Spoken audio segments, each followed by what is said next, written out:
want to make a poll for your chat to have a kit made in their honor. Yeah, CAG. We'll see.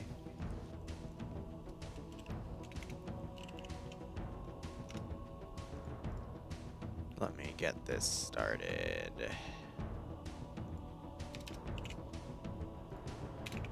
Round 1.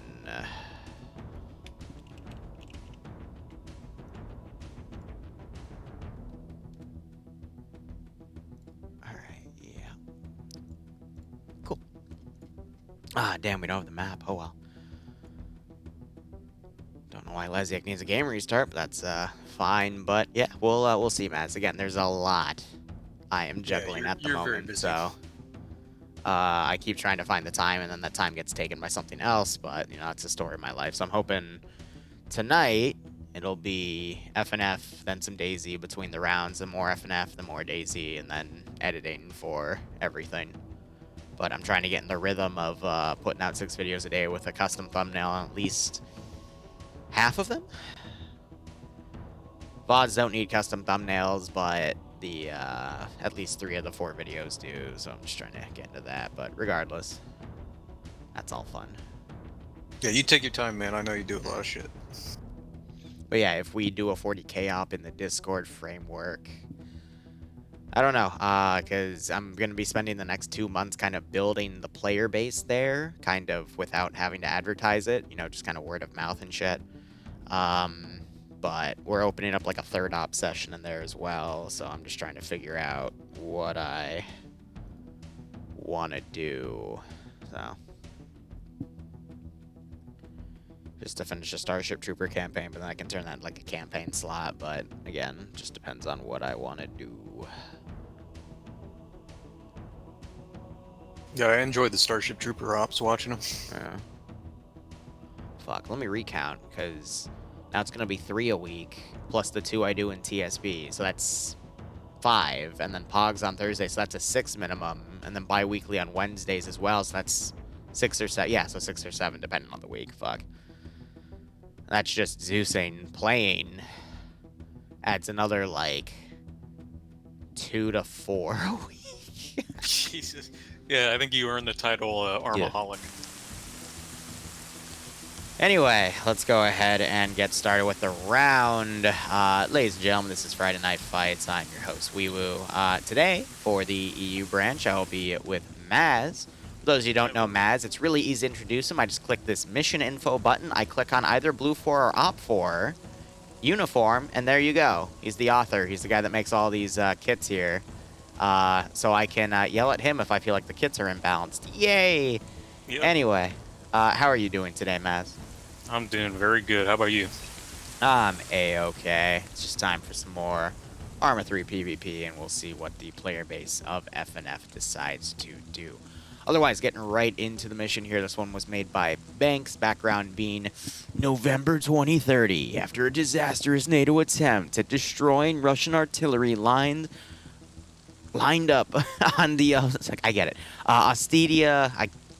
English. Ossetia. On the Ossetia line, U.S. Army engineers, Blue 4, have nearly completed construction of a FOB just 2 kilometers from the Russian-Georgia border. In both retaliation for the failed attack and out of concern for the potential buildup of enemy troops along the border, Russian forces OPFOR have mobilized to locate and destroy supply trucks bound for the new base in an effort to delay construction while planners plot Russia's next move. Notes, due to the number of vehicles in the AO, OPFOR must take note of the specific type of truck they need to destroy. There are only 3 of these types of trucks hidden among similar trucks, and a picture of them is available in map menu -tasks. That's cool. We've seen a few ops like these done before. Also, this is a build-up of a mission that was run, I think, before the World War II branch a long while ago, so that should be interesting. But otherwise, mission rules do not move or attempt to move the objective trucks. They have to stay as statics. Otherwise, these trucks are pretty much the MRVR supply trucks, more of the Cold War-esque style, with the repair tools in the back. They are repair trucks by default. I like to take these, though, and give them everything for triple RVIX when I use them for related operations. But regardless, all 3 of these trucks need to be destroyed by Op 4 before the time limits or before they're all wiped by Blue 4. Otherwise, your standard 15-minute safe start round, 15 minutes for the entirety of the round. Max view distance going to be a kilometer. No magnified optics nor NVG equipment default. Defender build points are going to be about 150, about 25 over the normal 125 you see, or I guess have seen in the past. I've seen that mission makers have been a lot more fluid with that number, changing it how they see fit, which is nice. Adds to the variables. Otherwise, mat settings, medium anti-tank, both sides are going to have 2 AT rounds per launcher, so 2 with the launcher and then 2 with the assistant for the launcher per squad that has the medium anti-tank weapon. Otherwise, Blue 4 are going to be our modern Army multicam camouflage kits made by Maz. Quick breakdown of the meaning of all of this. We have platoon lead, platoon sergeant, squad leader, team leader, auto rifleman assistant, grenadier, grenadier IR, which means they have the hunt IR rounds, which are little 40mm grenades that you fire up into the air, and then they parachute down. It's basically a little camera you can connect to. It has normal vision and night vision, no thermal vision or optics, though.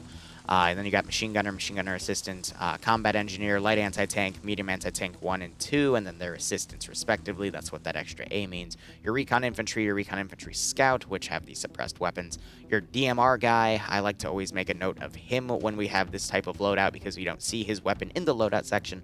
But for Blue 4, that appears to be a Mark 11, which means it has a 20-round 7.62 by 51 NATO magazine. So packs quite a bit of a punch. You got the sniper for the X-ray team, crew lead, crewmen, pilots, medic, and then the base kit there. Loadouts otherwise are going to be M16A4s with M4A1s, both 5.56 platforms, as well as a Glock 17 for the secondary, 249 and 240 Gulf for the light machine gunner and the medium machine gunner respectively.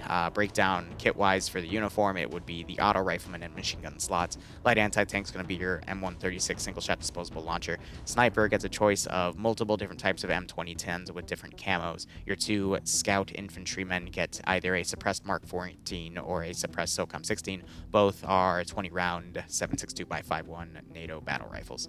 And then you have either an MP7 SMG or an M4A1 for the crew and aviation slots, should they need to dismount and use them. Otherwise, Blue 4's Vics include a Mutt Jeep, an MRZR, 1 repair Vic listed here, which I think that might be the objective vehicle or a decoy. I don't know. We'll take a look at that on the objectives later. You got 3 MT VR transports and 2 static M2s. Meanwhile, switching back over to Op 4. Op 4 have sort of reload sound. That's kind of spooky. That was very loud. Oh well. This one we just see the EMR kits for Russians. I'm going to assume their marksman rifle is going to be the SVD, because that's generally how Russians work. Then again, I have the guy who made the kits right here. Maz, do they get the SVD for the DMR? Yep, they do with the NPZ on it, rail. Excellent. So they are able to use Western optics would be the proper term. Mirror matches everything a bit better.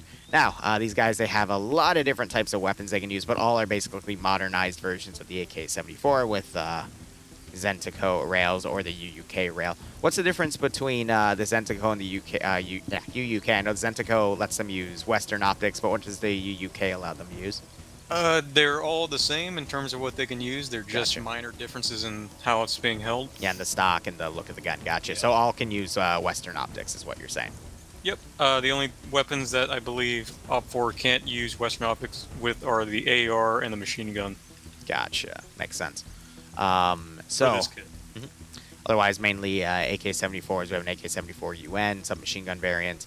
MP-443 is the handgun. RPK for the auto rifleman, and PKP for the machine gunner, respectively. RPG-26 single-shot disposable AT for the light anti-tank. Recon gets a T-5338 sniper rifle. And then the 2 scouts get a choice of either 45-round magazines for the AKS or the AS-Val 20-round magazines. I've heard eyewitness testimony from people that have used both. Both are pieces of shit that they've told me, like, in terms of trying to kill people in F&F with them. They hate both. They detest both, Maz. Which ones? Either the AKS or the AS-Val. Yeah, they're pretty garbage. I've been told they're garbo. Yeah. And then crew Actually, the AS-Val is using armor penetration ammo. I gave it that because it has smaller rounds and it's silenced. But you can actually one-shot people with the AS-Val. I've never seen it though. Like I've just seen And the it's damage very is a lot finicky. stronger, too. Yeah. Higher penetration. Who knows? Otherwise, crew and aviation gets either the PB-2000 or the AKS submachine gun. Otherwise, nothing on crew-served weapons. They get 6 transport Vodniks, which are amphibious. Not sure if that'll be helpful here. We'll take a look at the AO in a second. 3 transport UAZs, the PKT Vodnik with a forward-facing and a rear-facing PKT, and a BTR-80. Otherwise, going over our roster here, starting with our attackers on Op 4, we got Tenderbaner commanding. He takes it time and time again. We'll see how he does. He's got Metasfine at his, as his platoon medic. Swola leading X-Ray. Ash as the 2IC. No, he's, I think, the medic under him, because I don't see a medical symbol anywhere else. Tackleberry is going to be the sniper there. Wheaton taking the AKS as one of the suppressed infantry guys, and Eric Kiru taking the AKS as well. More ammo compared to the AS Val. Banks, I think, is the 2IC there, slash spotter.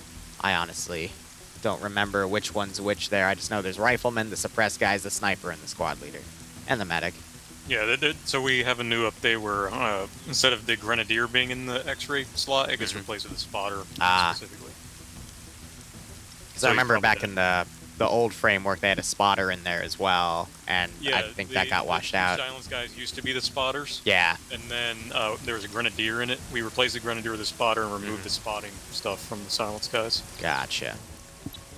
Holton leading Alpha with Azuki, Black Dog, Lusod, Pro Hunter, Good Time Saddam, Solomon, Roderick, Thompson, Derrickrum, Oddball, and Jack. Nemesis leading Bravo. Bravo for opting to keep itself split with Gabian leading Bravo 1 with Hyander, who has AT. Always good to note that. Whiplash, Burton, Malin, and Tilsiter. And then Nafs leading Bravo 2 with Cullis, Casual, Azariah, Yanni, Finn, Katz, and Dobbs. We have Pepega Pirates on Op 4 as well. Kane leading Newton and Coco, Kale, Bravo. And as I say that, they merged the groups together. Flux, Kakier, Michael, Schnuffles, Guy Fieri, and Bayance all together. And then Gamma is going to be the BTR crew of Bates and Gordon together. Now, Scandi Recon, Pepega Pirates. Scandi being in Bravo right now, Pepega and Charlie, I would say the 2 best groups in FNF. As of late, though, their win-loss ratio of being together has kind of turned around. It used to be they were almost unstoppable when they were both on the same side, but before they switched to IFA, the World War II stuff, so I'm counting the stuff before then and then after, which has only been for a few weeks, it hasn't been as hot. So, not a safe bet there, even with top players like Bayan here, that they're going to win this round. However, they are on the offensive side, and that gives them more wiggle room to work with. Scandi and Pepega are definitely better offensive players than defensive, so we'll have to see how the rest of that plays out, but I am hopeful. But let's go ahead and look at the Blue 4 roster here. Blue 4 is going to be commanded by Fred. Decent commander in his own right as well. Griff leading the X-Ray team, Allen being the Grenadier, Blam being the Sniper, Stark being the 2IC, and then Shade going with the SOCOM 16, Mackenzie going with the Mark 14. Both are your suppressed scouts. G-Legs up on the top on Alpha HQ, but he might not be leading it because I see a slash name under him, which means, especially since I don't see... so he's the squad crew member? Yeah, that's what I was thinking. So that's why he's at the top. Yep, and then we can confirm that with the crew member helmet there, which means no one took Alpha squad lead. Instead, you have Reapers as a team lead that merged with G-Legs, so which actually, is why he's under him. There is. So there's 3. There's Reapers, Lolo, and Vagrant. I would assume Vagrant's squad leading. Because Vagrant's Vagrant. True. But what they've done is they took both Alpha 1 and Alpha 2 and done a mega squad. Yeah. As we call it. Yeah, it's weird, though, because I agree with you. Vagrant normally would take squad leaders. So this means I think Vagrant left the Alpha HQ group and then merged back into it, which is why he's on the bottom of the list now, because otherwise he would be up top above G-Legs. That's something I've never seen before, but yeah, technically if they leave and rejoin, that's how the roster would then sort them. So I'd assume Vagrant is commanding, because as Maz said, Vagrant is Vagrant. You usually see him in the squad leader role. So he's got Reaper, Seismo, Spiky, Galil, Sam, Lolo, and Skip under him. Sayek leading Charlie 1. I don't see another slash in either Charlie 1 or Charlie 2, so again, I don't think they took a squad leader. So he's got Dooley, Tymek, Despo. I always call him Despacito. It's Depso. I never realized the S was in front of the P, and I think I just realized that yesterday during OFCRA, and that threw me off. And then we got Ace as well. Popsy leading Charlie 2 with Yuru, Yatika, These are new guys. Yeah, because I can't pronounce the damn name. Deska Kesper. All right. Llama, Bartek, and Audi. Some of these names we saw in OFCRA yesterday. And then Shy leading Delta with Olaf, Mutant, Wise, Pierce, Fawn, Sanchez, and Wayne. So Blue 4 has a full roster page here. Op 4, meanwhile, yeah, only has a full page, but basically a little below Charlie. They have that extra infantry, so that's their 8% numbers advantage in play there. But otherwise, looking at the AO here, we have the trucks in the middle of a bunch of different trucks. I remember there was a Gulf Coast mission where they had a similar topic for the mission concept, where it was a convoy of vehicles, but the attacking faction had to take them out. So that's where he got the concept from. I kind of like that. You can be a little crafty with the positioning of the Vix. Now, if all of the Vix, I remember in that one he had canopies on the Vix as well, so people had actually checked the rear of the vehicle there to see if it was the munitions they were trying to destroy, or could it have just been a flatbed or a transport truck. So here it's a little more open for seeing the repair stuff on the back. There's no canopies in play other than for some of the transport trucks, so it's a little easier for the attacking faction this time around to come in and find where those trucks are. But I've already spotted 2 of them, and I'm trying to find the third at the moment. You spotted the ones in the road, right? Yep. So, and then the third one's under that hanger. All right, that makes sense. Also, you mind if I break the squads down for you and how it's laid out? Yeah, go nuts. So, Alpha and Charlie, for each, we've made them identical. Alpha and Charlie are the assault elements. They don't have any big guns in it, minus there is a squad. So there's 2 fire teams in each squad. One for Alpha is an assault team, and then one of the teams is a base of fire team that has a machine gun in it. But the only ones that have Matt and have multiple machine guns is Delta and Bravo. So typically, if you want to see if a team is messing up, if they send Bravo and Delta in to an assault and not Alpha and Charlie, you know they're messing up. See, and that's not who you want to send in. I didn't know that, so now we do know. Awesome. It's one of the telltale signs when you're in brief and someone's saying Bravo's going to charge in, you know you're going to lose. Because they're sending in the base of fire guys who can't handle an assault. Yeah, because they need to have their weapons supported, or they have the medium anti-tank, which is meant to be used at range. Oh, no. Amazing. Well, we have the respawn time now with the admin, so I'm sure they'll respawn people. So we don't have to restart rounds. That killed most of X-Ray and Alpha Squad Leader, who's still flying away right now. He's still in bounds, too. Good for him. Wow. What a land. Oh, he's going underground now. Well, I would say that is a successful U.S. rocket launch there. Okay. I completely forgot to prep my sticky note for writing down highlights, too. All right. Awesome. Right at the beginning. Right at the beginning. That's always a good sign.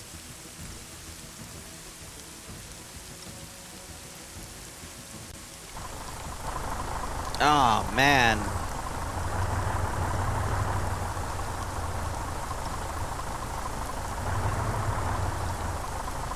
Let's see if they respawn people.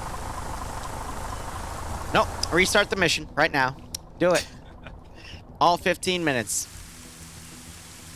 Aye. Well, in the meantime... How's Op 4 doing?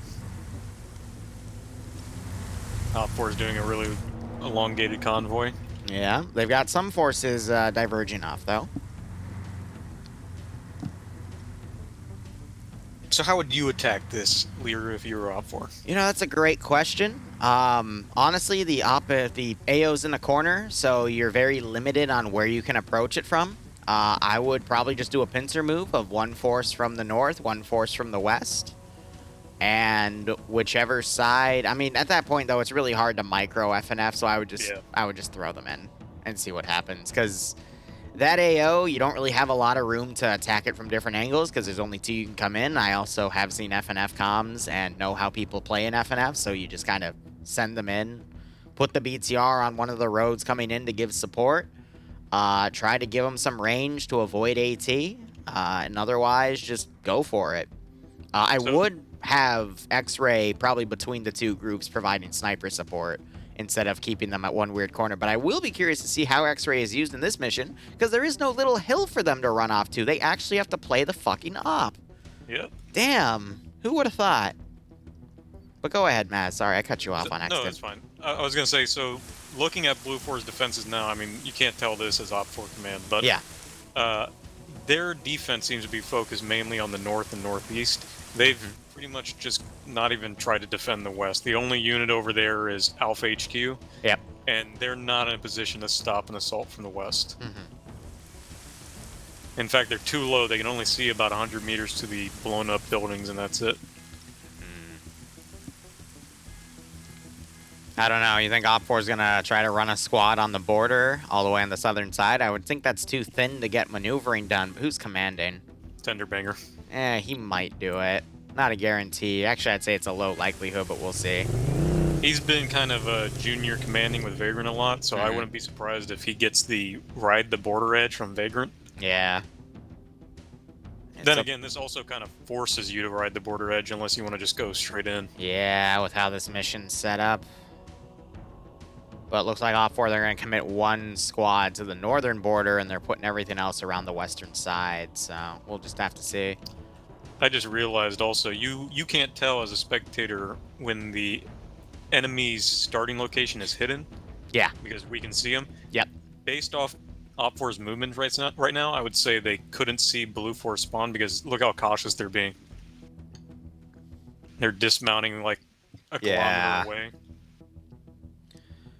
I'm gonna be honest. I can see the argument on both sides of that. Of okay, you know, it makes Op 4 more cautious, but I'm gonna be also clear with this. It just slows down the round. It definitely does, and when we allow them to do it, the mission makers, whether they want to do it or not, it's a hit or a miss. If you get an AO that's much smaller, like the ones you were seeing in World War II, it makes sense to do that because then you don't know as the attacker how far up they've deployed. But for this, it's just, you know, it's like 4 or 5 kilometers. Yeah. Well, no, it's only 1 to 2. Is it? If you scroll it, yeah, it's not as far as you think, thankfully. Wide, yeah. Well, Sumo itself is only like I think a 10 by 10, so. But regardless, I would prefer shorter rounds with less walking and the same amount of combat compared to longer rounds with just more walking in general, with a lot of maneuvering, because it just gets tedious, you know, because you're already waiting 15 minutes at base for, you know, the average experience is you're waiting for the leaders to make their plan, set their plan, and then, you know, the 70% of you that are riflemen or, you know, other roles under leadership then just have to do the forward march, and then, you know, first firefight, someone's going to die there, and then that's their experience, you know, 30 minutes of waiting and maneuvering, and then boom, they're dead, so I'm always a fan of keeping the action at a quicker pace, regardless of what people say. But, you know, there's plenty of other places where if you want to do 6 hours of just driving around and doing nothing, I've seen communities that do that. So that's what's nice about Arma. There's something for everyone. Yes, there is.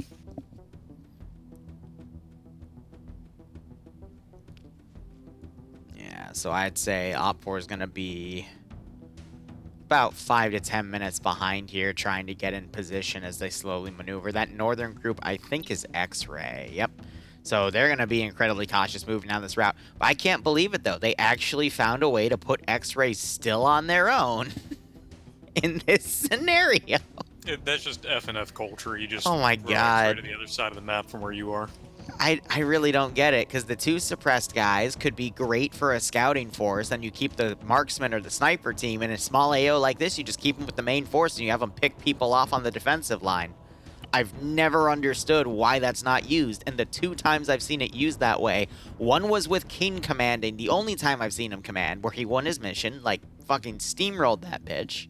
And then the other one I don't remember, they kept X-Ray's sniper with the main force and he just started picking people off left, right, and center. It was brilliant, but nope. Apparently that's only for people that want to win. I will say I like Blue 4's use of X-Ray here.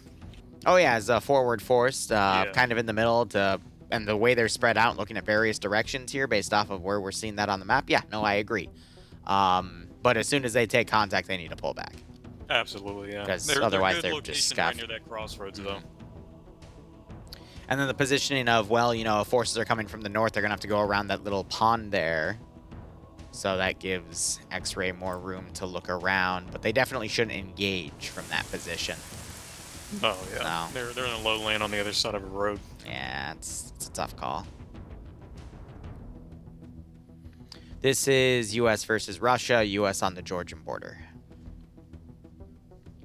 What is interesting is if you look at Blue 4's defense, they have Delta all the way to the east, looking up towards X-Ray, up for X-Ray. What intense and then you have Alpha firefight. and Charlie that have formed a battle line. Gonna have one guy with a PKP fire at the convoy from like 2 kilometers away and then run. And then an airstrike get called on that hill and do nothing. In fact, they're sending some guys up to the southwest. Who's this? Yeah, part of Alpha. Again, 5 to 10 minutes of more maneuvering here. If we're lucky, because Op4 might just hit a brick wall and Command might take a second to get comms over to say, okay, let's move this slowly.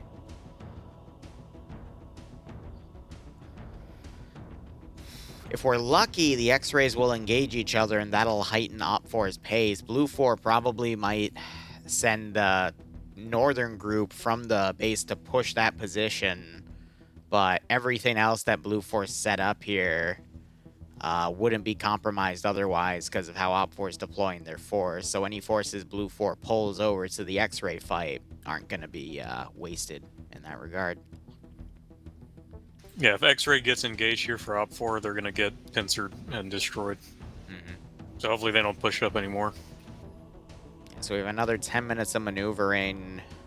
That's literally going to be about 20 minutes of maneuvering, then I want to say 10 to 15 minutes of action, in all honesty, based off of where Blue 4 set up. I could see Op4 quickly steamrolling, because knowing Pepega and Scandia, they're going to push. They're going to literally just pop smokes and push into the objective, which worries me a little bit, because half of Blue 4 is on the northern side of the AO, so they could be caught out of position as Op4 literally just charges in. We could see them immediately pull back to the defensive line to the south as contact is called from Lolo and Kabaya's position. They're the 2 westernmost guys on that AO, but that's a tough call either way. But as I'm seeing this, I'm seeing Op4 now on the northern side of the western push starting to head east. So these guys might try to encircle the AO instead, which I think is a mistake because you're just going to be fighting all the sides that Blue 4 has set up. It's better, in my opinion, if you have the room to just push on one angle and watch your flanks for counterattacks. So you can easily overwhelm and push through and get into fortified positions. But FNF really likes to do encirclements, taking as much area as they can. And if you can win that fight, cool, because you do a lot of damage to the enemy. But it also greatly opens you up to, you know, one force just pulling back and then counterattacking a flank. And almost every time I've seen that happen, the attacker ends up losing because they just lose too many people to that flank attack. But again, with Scandia and Pepega on the Op4 side, 2 of the most aggressive factions here, they're going to just keep pushing. And since there's no secondary objective to go to, this is all just within a few hundred meters of each other, that push is going to be very effective. I will say Fred, as Blue 4 Command, he has a tough job right now because of the layout and geography of the map. It's rolling hills and a bunch of forest. So he needs to spread his guys out, but not too far, because if he spreads them out, like, if you have Charlie and Alpha, if they closed in right now, if they weren't so far away and they got on Alpha, it'd be game over immediately.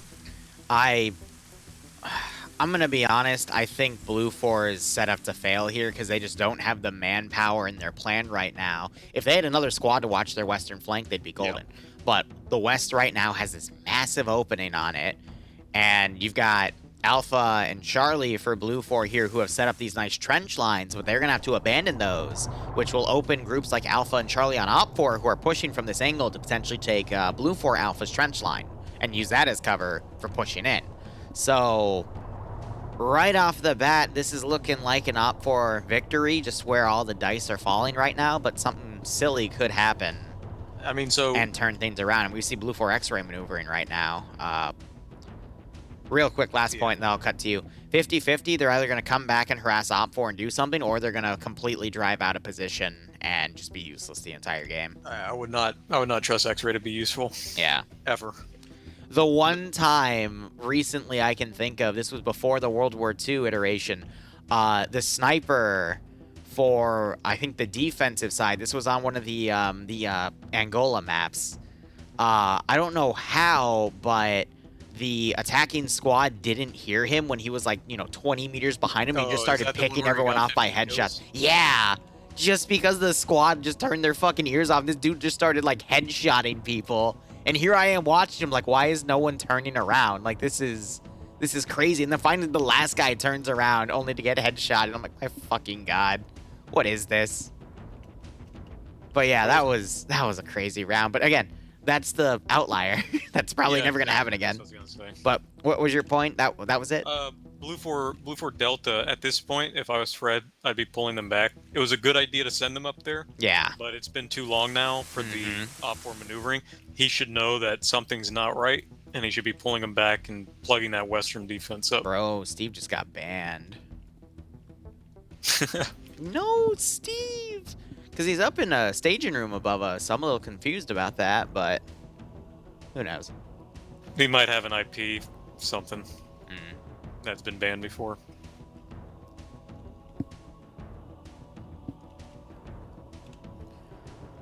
Topega leading the spearhead right now. Yeah, in the of west. course they are on Charlie. Scandi would be over at...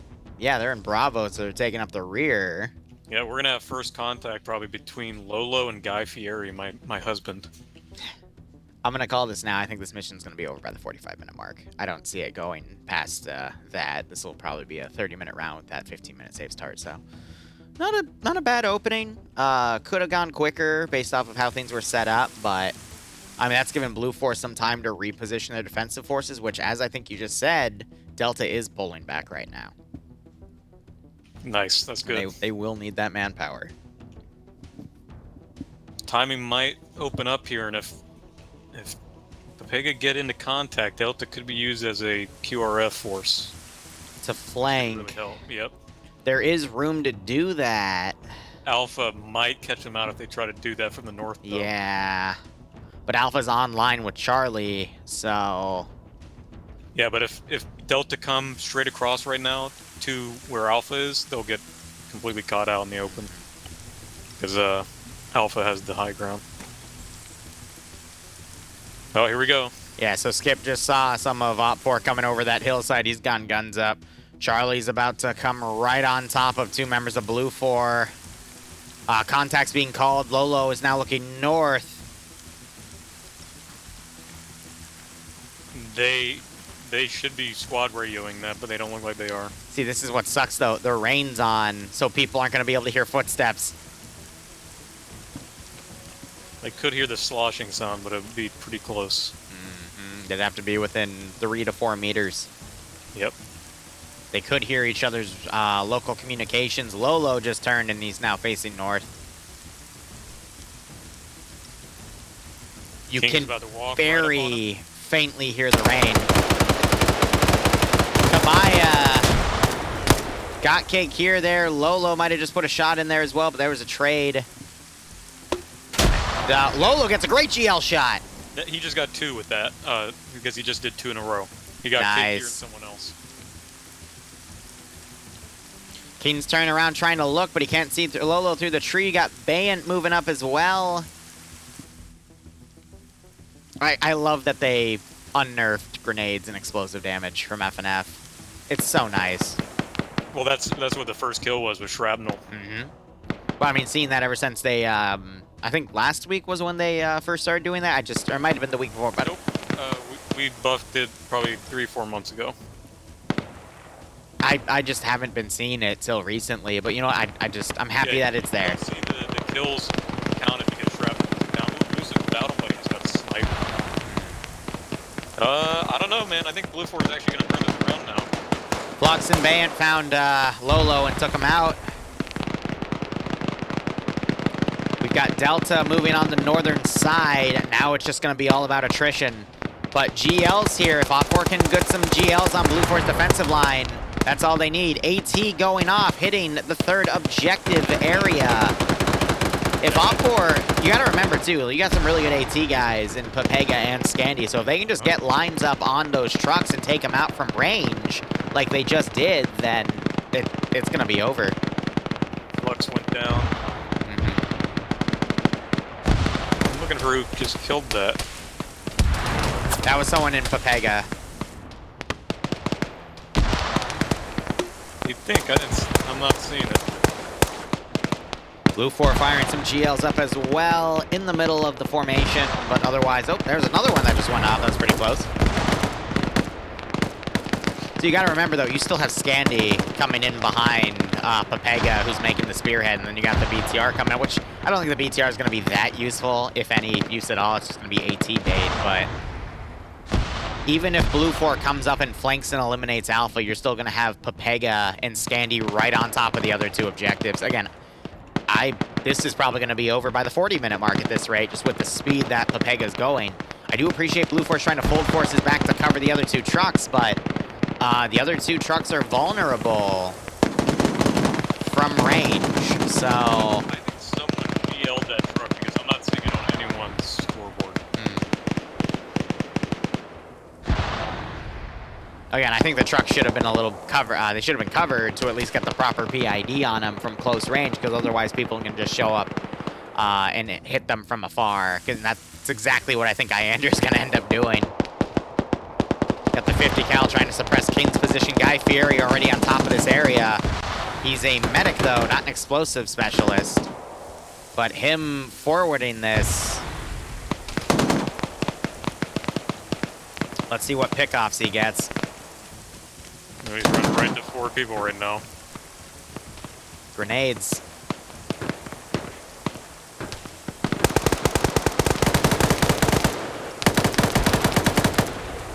Grenade guy. I love how his cover's moving. Oh! Yeah, the little concrete slabs are now sliding around. It's a prop hunt. Oh my god. Alright, so you got that Delta Force now flanking elements of Alpha to the north, trying to open up with GLs and explosives. Op 4 X-Ray still a little out of position. They gotta move a bit closer to be useful. I didn't realize Blue 4 X-Ray just... Blue 4 X-Ray did come up on the rear. Yep, they are doing damage to Alpha as well, so a lot of rear and flank attacks. I'm gonna be honest, Blue 4 Command is playing this as well as he could right now. It's just, with how many Op 4 guys are within striking range of their remaining 2 objectives, I just don't think it's gonna be enough. Fieri woke back up. He's gonna be able to blood bag himself, slap some tourniquets on, and keep fighting. Now you got Olaf trying to lock that area down, but King putting some shots on Olaf. And knocks him out. He's not waking up from that. And you just have this massive infantry force following the push here, but has seemed to slow down, actually. Iander. Pulling back when they should be sitting where they are. King just got taken out. As Guy Fieri's now running in. Ends up finding 3 people and going down to Syek and Timek firing in as well. More AT firing to that barracks building, doing no damage. I'd imagine that building is set to invincible. No, it's not. The windows are broken, but yeah. So that means Scandy still has 2 AT shots, but they should probably save it for hitting the objectives, not the players here. So we see people right in the map border. Azariah folding in and out. Some explosive traps going off. No, it blew up the barracks building. That was, had to have been an Op 4 guy putting an explosive right there and taking it out. I believe that was Bay. Nope. Maybe Tenderbanger. I don't see any explosive specialists at all, actually, so that means the engineer symbol's just hidden, so could be anyone with a blank thing, so it's probably Bay. What it probably was someone, the engineer gave the demos to someone else. Yeah. That happens a lot enough. But, I mean, in terms of Op 4, I don't see any engineer signs on anyone, period, so I think they just don't have the symbol, so. Because normally we see either a triangle or a wrench indicating they are the explosive specialist. Yeah, Kicker probably gave it to Pepega. And he died way back there. So he died and someone picked it up. So you got Michael infiltrating these bases. He's about to run up to this position. And Liru had his gun up. So Liru had his gun on his back. Michael killed the other guy and ran over. And Cake here gets eliminated as people fold in. G-Leg's getting picked off by the BTR.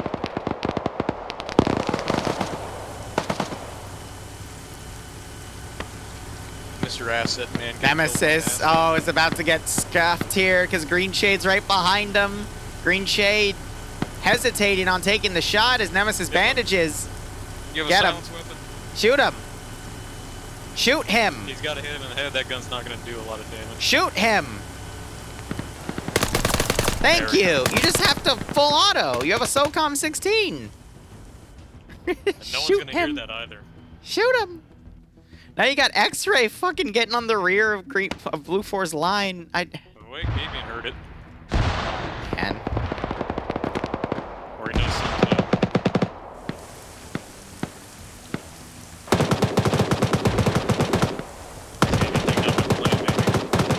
Colton, thanks for the 5-month resub. I hope you keep enjoying the operations. I do hope you get a nice kick out of this scenario.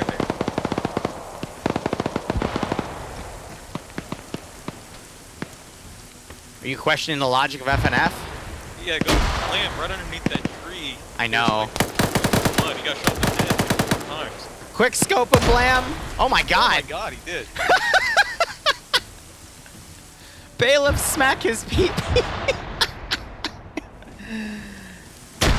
Yeah, I think it is over. Bravo and Platoon are now in circle. Yeah.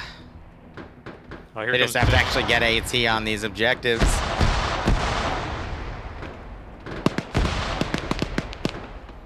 Oh, my bot might be down for announcements. Yeah, I told you it was probably him. Yeah, because he doesn't have the vehicle kill listed. More explosives going on. That was a truck on... Might have been a little premature, actually. I'm going to be honest. GLing all the trucks. Blue 4 might still have a decent chance here if they can repel this other attack, because Op 4 is kind of broken everywhere else, admittedly. Yeah, if the Pega gets killed here, then it is over. Tilsiter taking fire as he gets stuck under a fuel truck and just murked.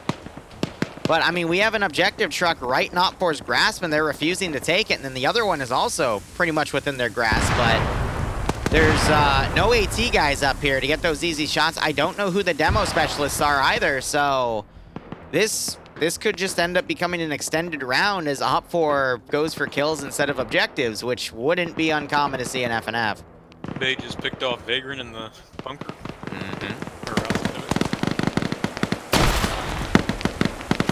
More grenades being thrown.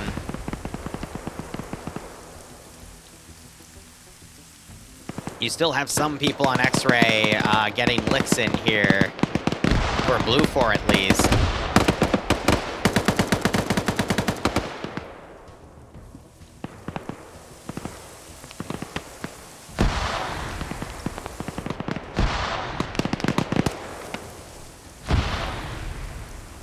Yeah, but even the Blue 4 guys are falling on that side. Stark getting a nice grenade throw. Only does damage. He's going to need another one or to follow it up. Has a smoke grenade getting flown through. Heard more satchels go off to his north. He's running for it. Oh, man, he's going to clean these guys up. Beautiful. And Stark is now on 4 kills. Mass breaching the objective tent. He's somehow not dead. And he gets murked. Where are the throwable satchels? Ace gets flanked by Banks. Liru still trying to fire at Cullis down range. Arakiru gets a grenade bounced out. Ooh, look at that. Skip has a great location, that shot bay. I missed it. Where was Bay? Simo and Skip looked underneath the green building and shot him right near that Jeep. You got Stark coming back around, putting shots on Tackleberry, who has the sniper. He pulls his handgun out. Yeah, I think it is over for Blue 4. There's just too many options. No, Stark with the comeback play. I'm calling it right now. Tackleberry Oh, Stark just took 2 bullets from Tackleberry's super silenced pistol. Grenades being thrown out. Oh, he's rolling right down into it, though. He rolled down into 1, but still somewhat okay. He's made it to friendly forces now. Stark's gonna have a moment to be able to bandage, though. Op4 have at least a 2-to-1 number advantage right now, but they're not. Op4's not playing for objectives here. They're playing for kills at this point, so we will see this round go over the 45 minutes. Now you got the BTR. BTR's not going to be able to kill the VIX, though, because that 14.5 isn't going to be able to cause any detonations. It can shoot out the engines, though, but... yeah. Stark right behind Dobbs and Cullis. One of them goes down. That was the 3rd guy that I didn't even mention. There goes Dobbs. Stark on 6. There is another objective truck destroyed. That was the one inside the area. Now if they just go down and blow it up, they should be fine. And the other one's cooking off. Or cooking. Yep, because the BTR put 14.5 in both, but the BTR is now cooking off as well. Dooley gets a kill off of, I think it was Sanchez breaching in. I think it's just going to be up to Bravo to clear it up. It's going to just be up to Op4 to get AT on that final area, but, I mean, who has AT? I don't see any AT guys marked. Oh my god. So if they find AT, well, this is so funny. This is what happens from time to time. You see players just go for the kills instead of the actual objectives, because you can just snipe these damn objectives from afar, but you don't always see that, unfortunately. So Stark's folded into the compound now. We have 5 Blue 4 defenders here, and at least a dozen Op4. Stark on the 50 cal, firing into that BTR. Stark just going Rambo mode right now. Pretty much. Cullis taking grenade fire and gets knocked uncon. No, Sanchez was Blue Force. I don't know it might have been Dooley who... no, Dooley was the shooter, so I don't know. There's an Op4 guy that died. Yanni now pushing. Yanni has AT.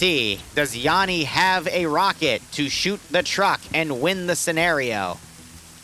Or is it because this other truck is literally in the way, Op4 haven't seen that the truck is right here? That's brilliant. That's so freaking brilliant. That cover of one of Blue 4's random transports.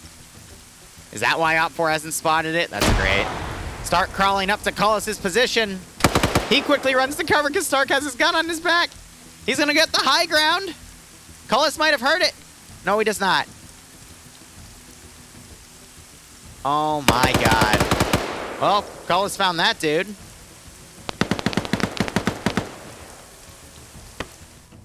Banks and Hunter are breaching Sanchez. Assuming that's a Hunt IR round, but I could be wrong. Stark taking crossfire from Perton.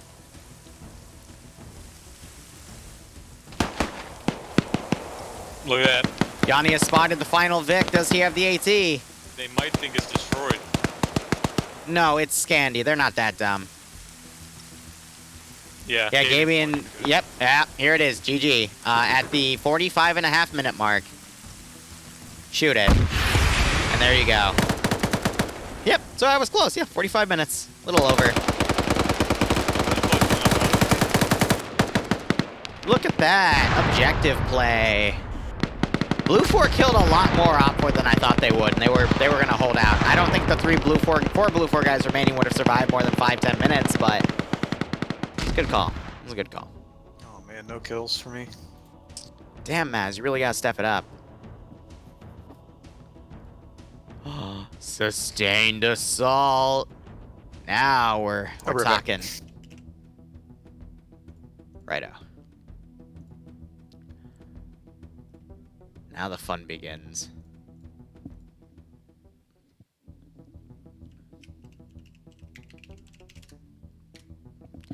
All right. We'll see how things go. Otherwise, that was round 1. A pretty good opening round, in my opinion. We're now on Malden 2035. I got to switch up my commands here. Let's go ahead and get all of that set up here. So we're going to first go into the map command.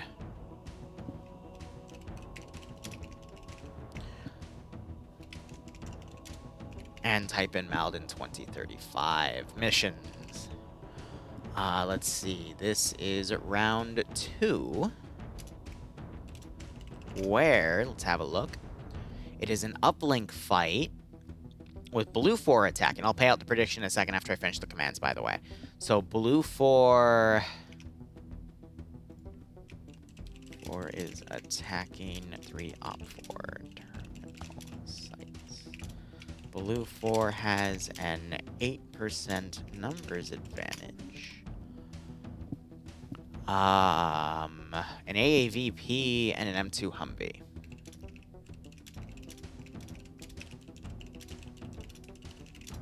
Well, Op 4 has a BTR-80,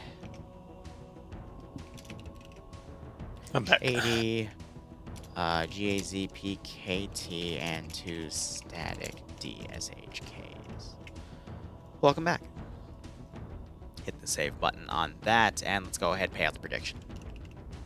Prediction winner was the attackers. It's a close one, though.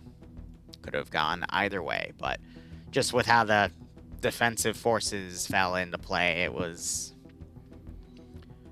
it could have gone better. Scandi could have been a little more aggressive with Pepega in that push, and we probably would have seen that mission finished at least 10 minutes earlier, but Scandi kind of took up the rear, which is what extended that mission in the first place. That, and I guess Op 4 didn't know where Blue 4 spawned, so it was a really slow push into the AOs overall. So, I don't know. But we're up to 90 people. This will be round 2. And again, Maz is going to be co-commentating with me for the next 2 rounds. I will say after this, we will also do some DayZ, because it's been a hot second. And I still need to figure out where that damn train was, because I can't seem to find it. But we'll probably go around and loot Berezino then, just to see what's up there. And have a time. But I hope you're all doing A-okay. Thank you for joining me for this EU branch of FNF. And round 2 will probably start in like another 10 minutes, because they are a little slow to do their intermissions, because they go through announcements and they go through everyone's slotting, community numbers, yada-da. So we'll see how things go.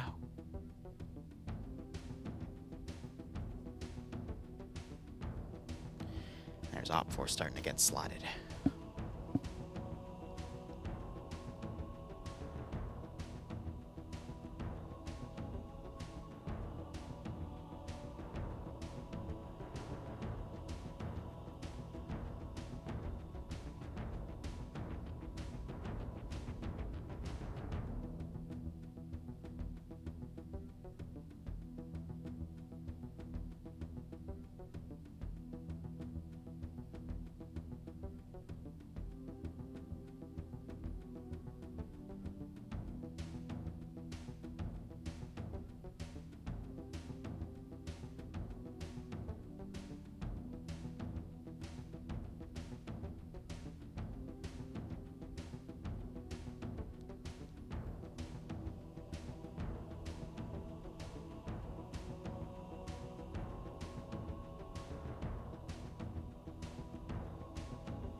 Alright, sorry.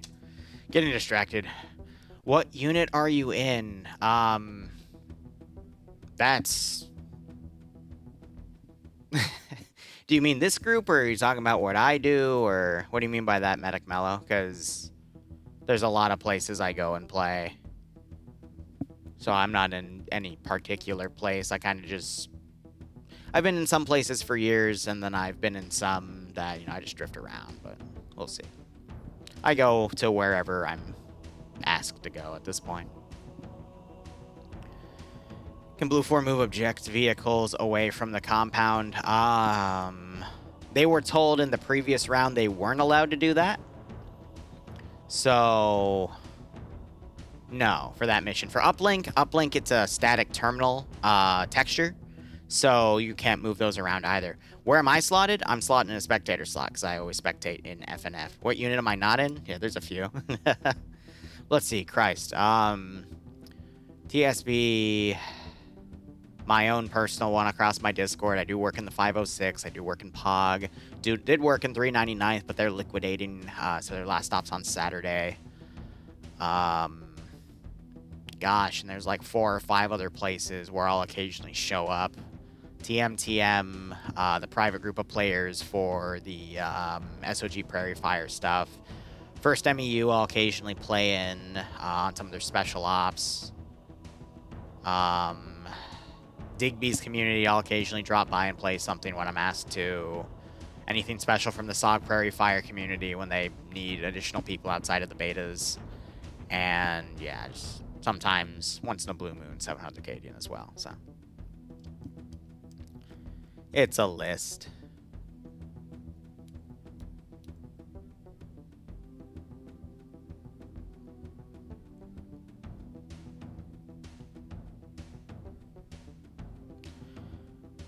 Whew. What happened with the TS? What do you mean by that? As far as I'm concerned, nothing's happened with any TeamSpeaks recently. There's been drama with other stuff, but not with TeamSpeak. Oh, with TSB? No drama. As far as I'm aware. I still host there. It's just I'm also making my own framework, because TSB has a certain set of rules that I made for Zeusing like years ago. So now I'm hosting my own framework outside of TSB to get around some of those rules I originally established, because I've been doing large-scale stuff since 2016, and I'll be honest, from doing so much large-scale stuff, I am starting to get a little bored of it. So I'm focusing on small-scale stuff. So with TSB, you're not allowed to do small-scale stuff unless it's before or after a certain set of time. That certain set of time is most of the day. I think it's between 12 and 5 or 12 and 6 or 10 and 6. Because we like to accommodate everyone in those ops. So with my own framework, I'm doing like 10 to 15 player ops, because that's better for things like horror ops or small scale VIP rescue that we did a little while ago. And then there's also a large amount of SCP ops I want to do with large people, or large groups of people, excuse me, is a lot more difficult to balance.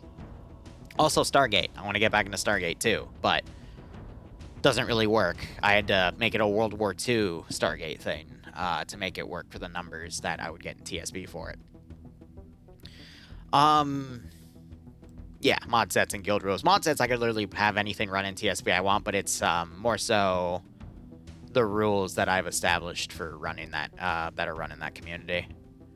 Because otherwise, then people start getting alienated if the mission makers are allowed to, you know, do whatever they want, and then people leave, and people get pissy, and then we have to deal with drama. So I'm not going to put myself above that set of rules I made, because I am me, even though there's a lot of people that do that on the internet these days, but I digress.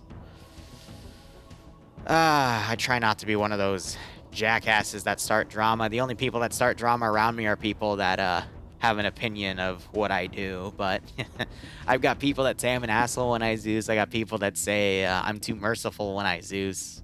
I got people on every side of that spectrum. But I've been doing this since 2016, and the fact that I'm still doing it and able to live off of it means I'm doing something right, so I don't let it bug me. So you have to be overweight to join those ops? Yeah, that's exactly what I mean, Terror. It's exactly what I mean. I don't know why I called you Terror. I just assumed it was 418 Terror, but no, it's Error. My bad. Regardless. Falcon, no drama, otherwise you'll get friendly fired in Pog again for being a reptilian. God, I can't wait to edit this week's footage. There were so many stupid things that happened. Also, I don't know why he got mad at me in side chat. I didn't say shit. Pat just said that on his own, which was pretty damn funny. That just went downhill. Ooh. I see. So it was your machismo. Okay.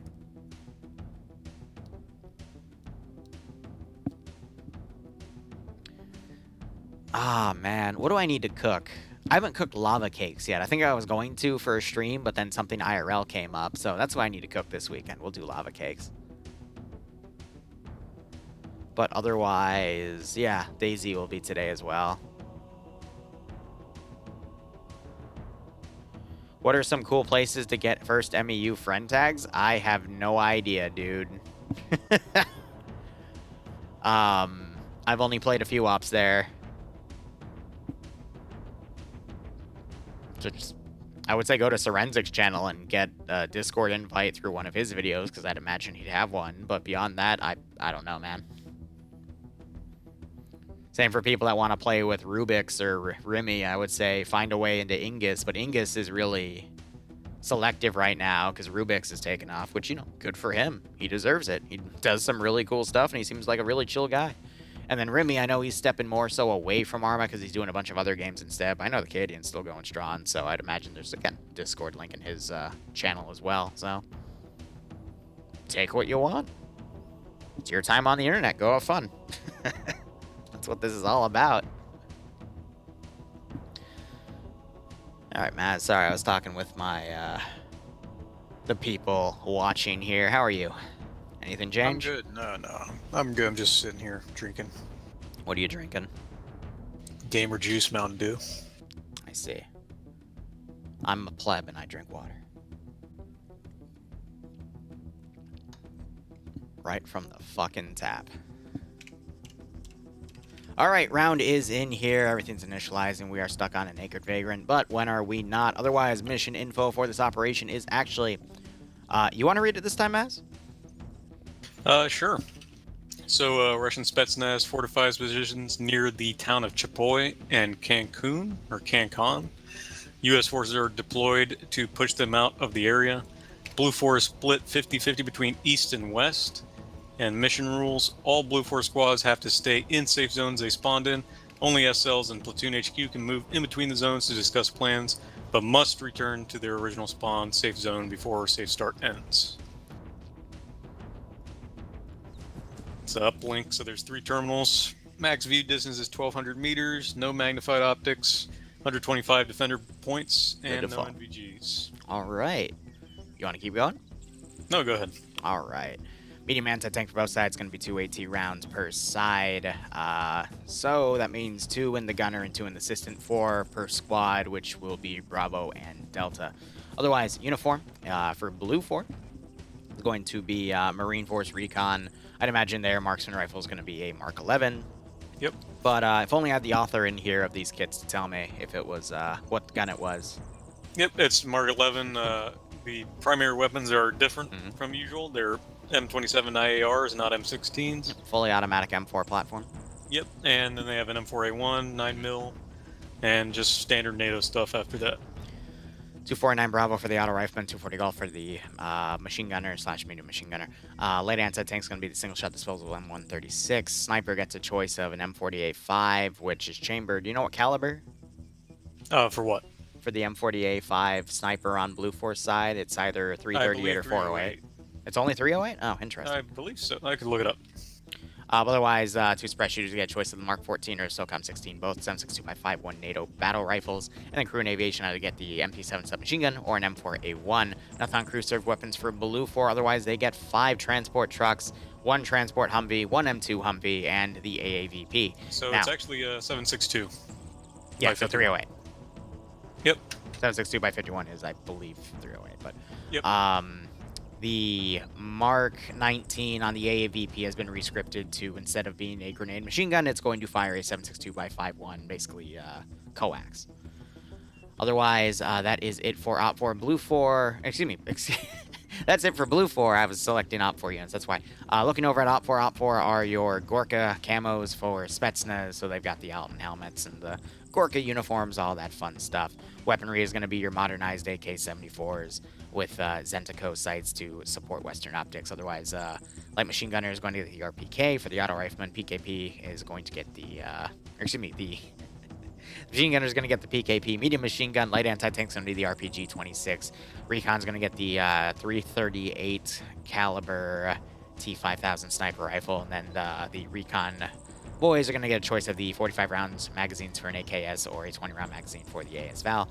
Crew and aviation get either the BP-2000 submachine gun or an AKS 74, basically a submachine gun version of the AK. Otherwise, on crew served weapons, they get a GAZ with a PKT. Again, the AGS is going to be unscripted, so it's just for the PKM up top. the BTR 80, and 2 static Dishkas.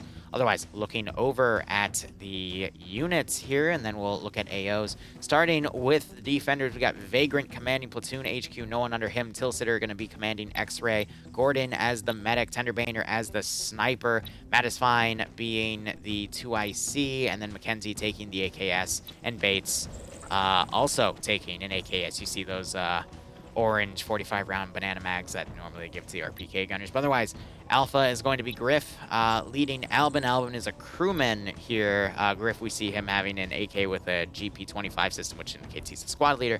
But it looks like they are going to be bringing the BTR with them. Otherwise, leading Alpha 1 is Despo with Timex, Sayek, Thompson, Roderick, and Twins together. Azuki leading Alpha 2 with Black Dog, Good Time Saddam, Revolk, and Holton together. Bravo being led by Arcane, with Jack leading Bravo 1 with Stark, Oddball, and Dekram. Bravo 2 being led by Banks with Swola, Ash, Tackleberry, Eric Hero, and Wheaton. Charlie being led by Kane, we're seeing Papega on defense today, with Schnuffles under him, as well as Resent My Love, Band, Guy Fury, and Cake here. Charlie 1. So it looks like Charlie 2 merged with Charlie, because that's usually what Papega do. They merge everyone together on the roster. But Artisan leading Shade, Mike, and Flux, but I'd imagine they're going to join up with that group as well. Looking over at Blue 4. Scrolling all the way to the top, we have Lusod commanding the offensive side. Vaughn's leading X-Ray, Wayne being the medic, Pierce being the sniper, Wise being the 2IC, and I only see one suppressed shooter, which is going to be Skip with a SOCOM 16. Yanni leading Alpha 1 here with Whiplash, Periton, Iander, Nemesis, Malin, Dooley, and Gabian.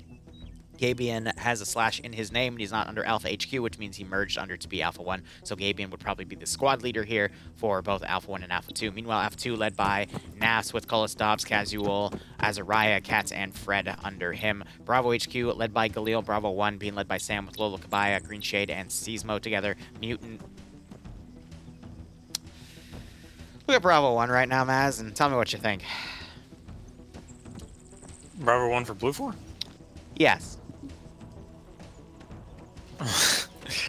Typical FNF. Yeah, typical FNF.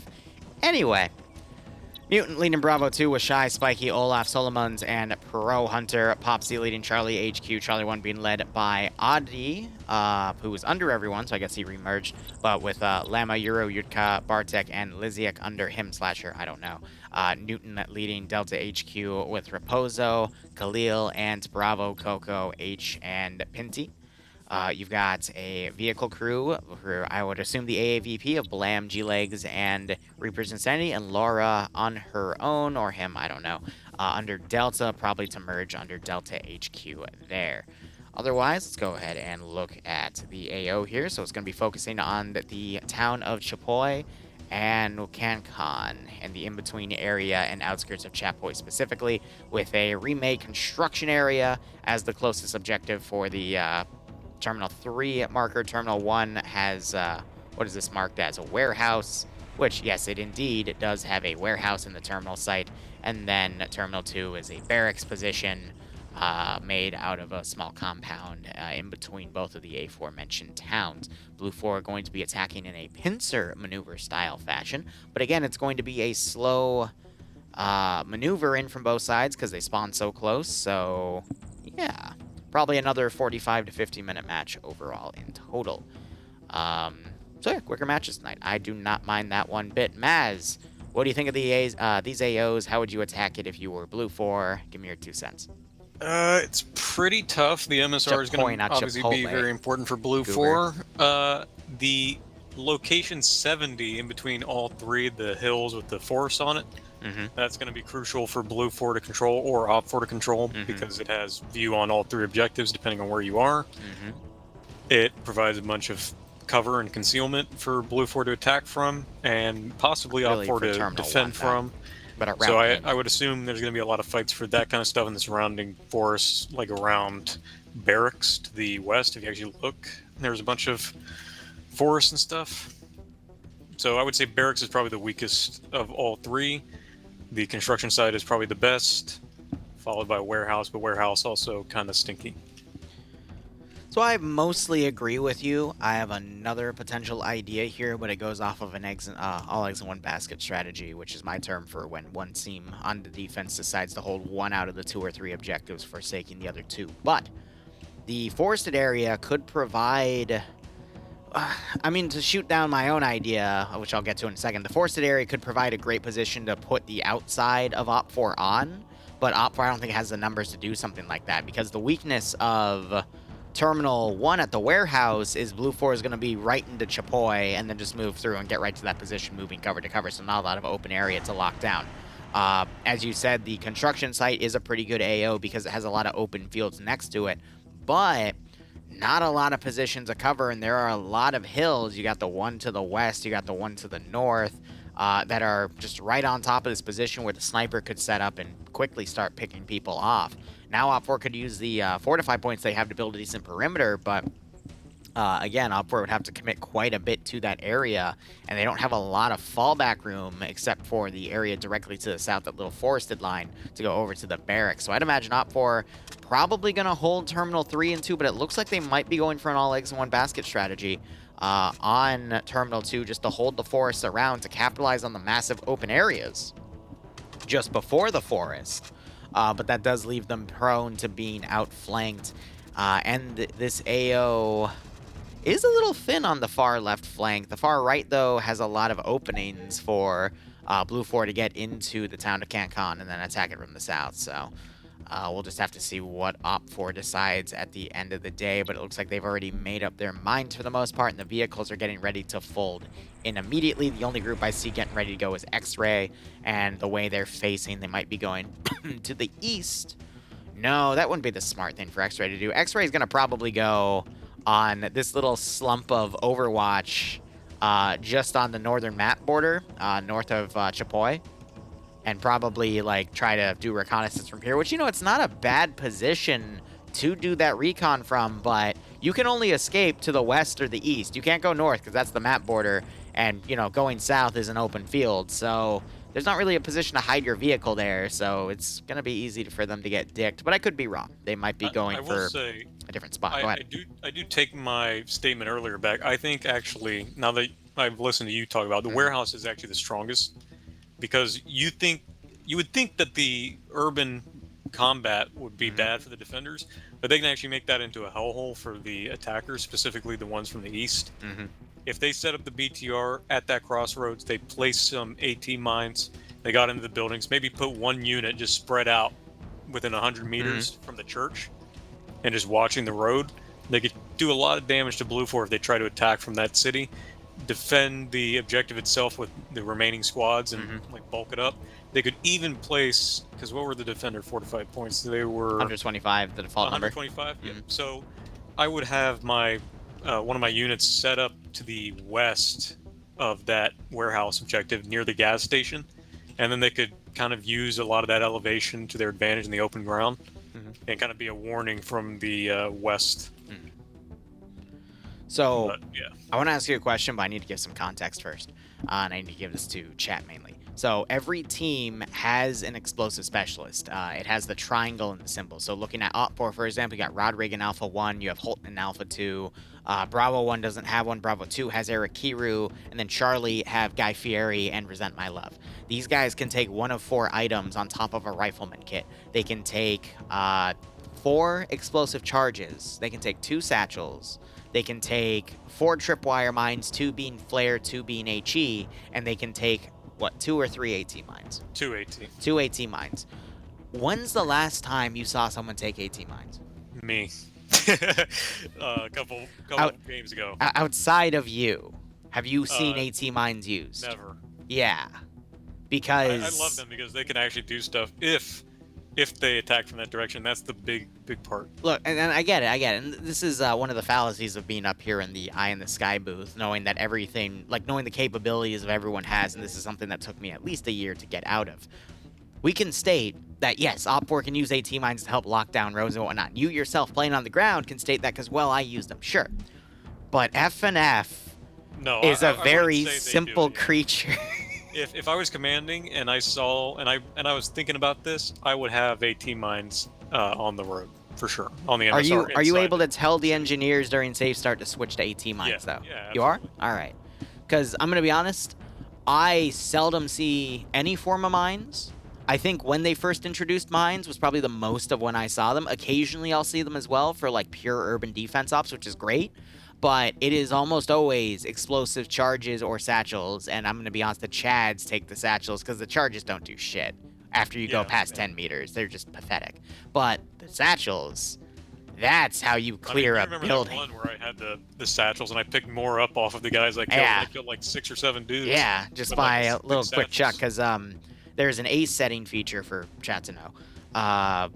Because, you know, you have the vanilla framework and then you have ace, which adds a bunch of additional features that I want to say like 95% of communities out there play with, but I digress. They have an option that allows you to turn any explosive into a throwable. But it's usually at a penalty of you can't throw it as far.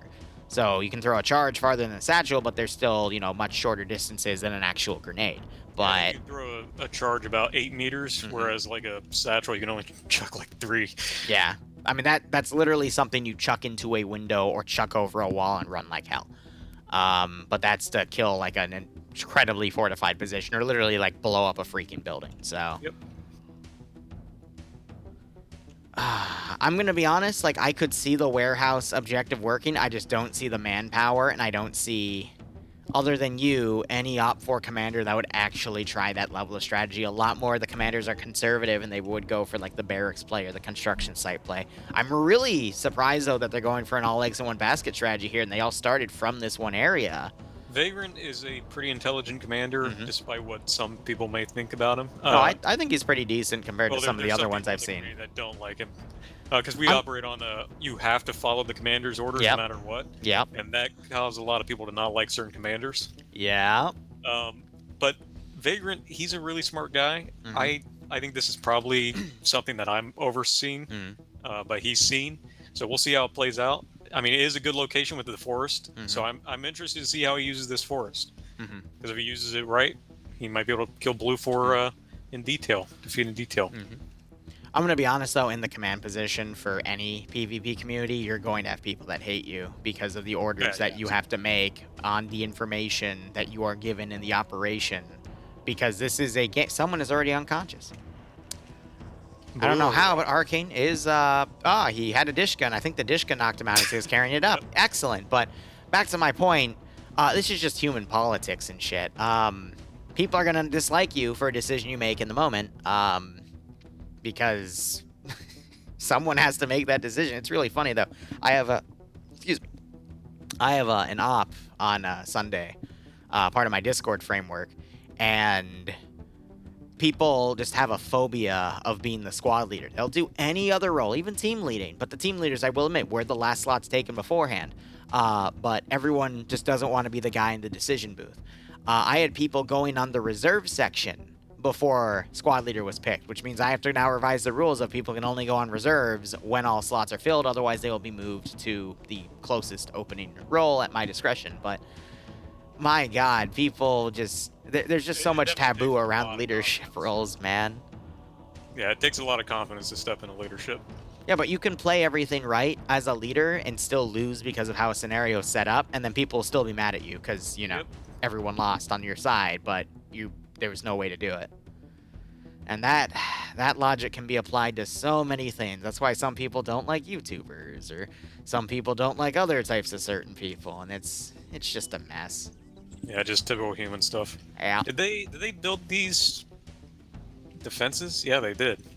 Yeah, they put a bit of a perimeter partially around. They also stacked some sandbags on certain buildings, some ramps going up as well. Very creative. So this shows me that Op 4's intent, or at least Vagrant's intent as he's commander of Op 4, is to pull things back. Also, I see Guy Fury running away from Terminal 3, and he is the explosive specialist, so I'm willing to bet he put something nasty around the objective.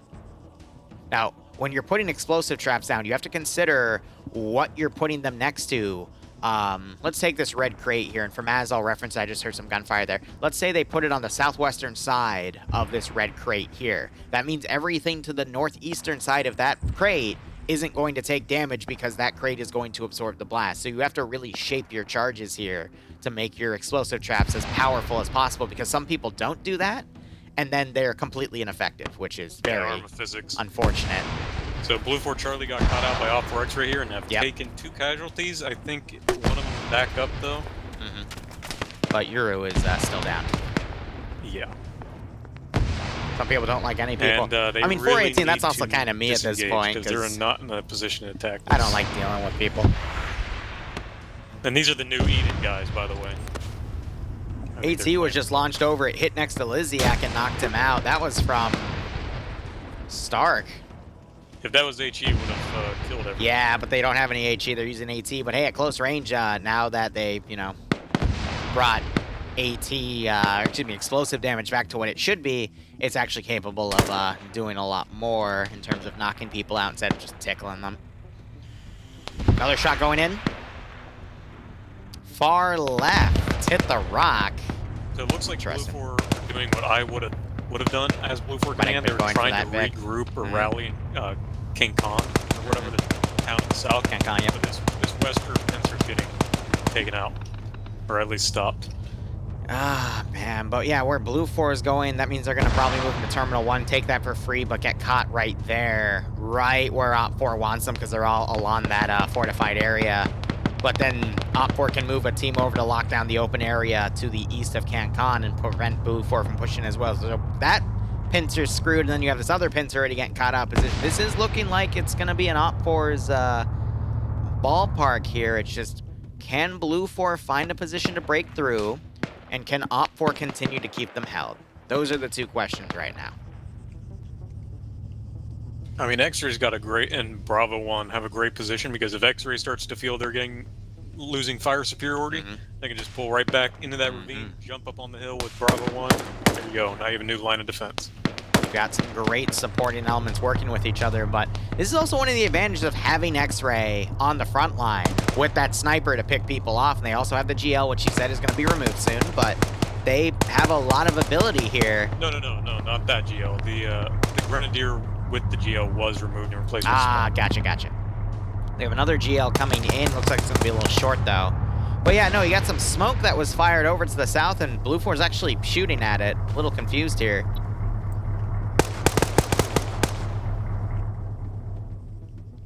If anything, that's just going to confuse Op 4. I'm like, what there?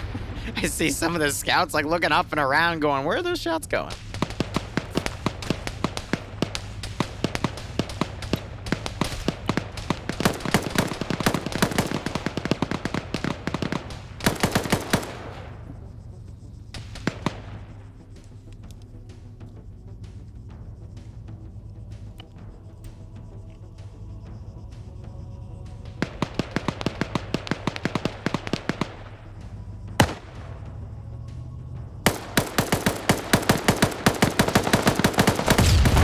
AT just went in and took out the Gaz PKT.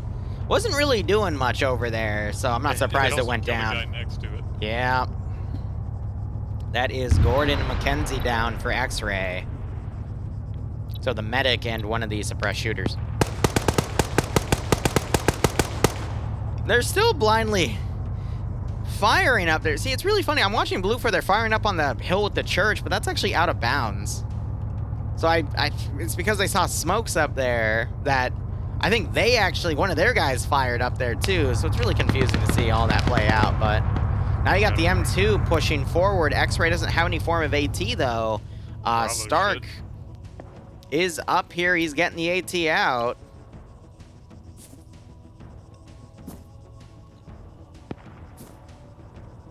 He has eyes on it. Yeah, he's trying to see if it stops. Gonna keep moving. He needs to go to the right side of the tree. Oh. And he's not taking fire. Damn, who the hell has that sight on him? Oh, it's Audie. He has a rangefinder and binos. Yeah, so he's gonna climb over and try to get a new shot. That's actually gonna save that vehicle. But the gunner's dead on the vehicle. Because I'm not seeing any symbolism when I look at it. And you have Raposo in there. Newton was the gunner, and he is dead. Stark needs to go over reverse slope to shoot it, though. And he is taking suppressive fire. Oddball now firing at the gunner there to confirm he is dead. I don't think Stark's going to overexpose himself here. He might pop a few smoke grenades and try to push down, but we'll have to see. Regardless, that Humvee might pull back, and Blue 4's other flank still going around, but the AAVP is actually driving out of bounds, so that's kind of funny. Yeah, so he's watching it now. He could move up and take the shot. Gotta be careful not to backblast himself here, but that Humvee is trying to pull back now. Getting a little bit of... Yeah, it's stuck on some desync, actually. He's not going to take the shot. Oh, Yeah. He might now. No, that was his chance. Yeah.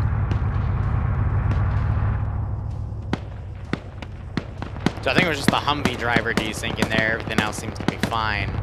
But this Blue 4 pincer is still stuck for the most part. Looking at our time, we are 9 minutes into the match. It's already been an extended firefight here, but the other half of the force is still being slow to move in. Blue 4 now dismounting their forces on the AAVP. Looks like they're going to move up the riverbed into the forest area to get into the town of Cancan, or stay in the forest area to move into the barracks area.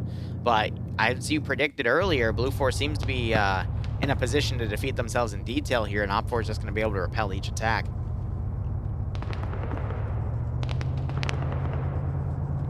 The fact that Charlie haven't pulled back for Blue 4 is a little concerning. Yeah, I mean, they could just be a bait force to try to draw as much Op 4 over to this fight as they can so the rest of Blue 4 can push in and take the objectives. I've seen those types of bait strategies work in the past. And that Blue 4 Humvee driver really does not like driving. Yeah, he's very desyncy compared to everyone else around him, so... At that point, it would be Raposo's internet. So someone remind me when we get in between rounds 2 and 3 to check his pain, because that level of pain is... I mean, that's the level that will actually desync servers out, because this man is just gliding around the damn place. Oh, man. But now Charlie's starting to fold away, but at this point, this is just going to redouble Op 4's efforts to look at other areas to find additional forces. So you got some machine gunners bipoded right now, firing up at that position. But it's pretty much all for naught right now, because they're pulling back. Now you're going to see other Blue 4 elements fold into this area. Interestingly enough, though, we've got 2 members of Op 4 here that are part of X-Ray that have folded into this one building really close to Charlie's position, so they might try a bit of a flank strategy. We got some far suppression going up to the hill again near Stark. Surprised they have eyes on each other from that range.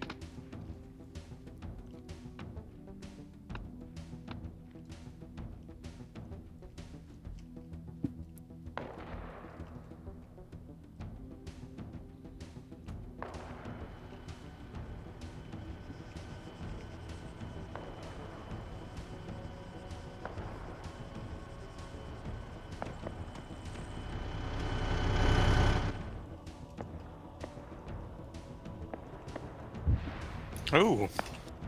Whew. What the hell? Yeah, they're still doing an extended firefight here, but Charlie is keen on holding this position at this point as they try to remaneuver. Tenderbanger is sniping the Humvee.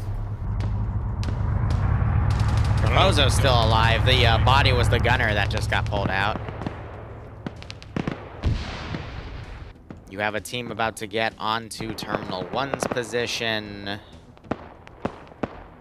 And then that AAVP team has completely folded south of the border. They're going to enter, at least try to enter Barracks 2 from Cancan. Maybe from the southern forest area, because it gets a little open between Cancan and the Terminal 2 objective area at the barracks, so we'll have to see. It's a decent maneuver that they did, though. And that does put them within striking range, but a lot of Op 4 can quickly turn around and deal with it. But, I mean, having a pinning force that is Charlie right now on that hill, having another force at Terminal 1 and potentially moving over to Terminal 3 will keep a lot of Op 4 there as that force then comes into the barracks area, which could create gaps for them Blue 4 to charge right in and potentially cap that area. Now, something else that's going on we have Alpha 2 popping all their grenades and pulling back. They might think they had some Blue 4 guys right under them, because I don't see any other reason for them to pop all their grenades like that. So a bit of a misplay right there. I guess someone thought they heard something or saw something and panicked. But Terminal 1 being hacked there. Terminal 3 still wide open. We have some explosive traps somewhere around that terminal, though. I saw Guy Fieri up there planting. And Blue 4 is getting right on top of these positions. A grenade just went off and knocked Revolk out. 1 minute left on the Terminal 1 hack, but I think that one is pretty much done. Oh, here comes Golf with 16 people in it. Yeah, so they found out that they can move through CanCon to the south, so they're loading up another squad. This is where they're going to try to get their in. I think they're ignoring the fact that Terminal 3 exists, or Charlie was able to do some reconnaissance on Terminal 3 and state that there wasn't anything there. So maybe that's going to be X-Ray's job, is to move over to Terminal 3 and take that as the main force assaults from CanCon to the Terminal 2 site. Now, I'm actually a little worried for Op4 right now because they have a lot of guys focusing on different parts of the sector, but Blue 4 has 2 squads, or at least 2 large bulks of force here in CanCon. One to assault from the town, and the other to assault from the forested area up to Terminal 2. So Op4 is going to have to reposition some of their forces here because they do not have enough to stop this Blue 4 push as of right now. So could still see it swing back, but Op4 just has too many guys pinned on, plinking at Blue 4 Charlie right now, so this could go either way. Terminal 1 has been successfully hacked. 2 more rounds to go. Ever play another F&F round on the ground? No, not my cup of tea.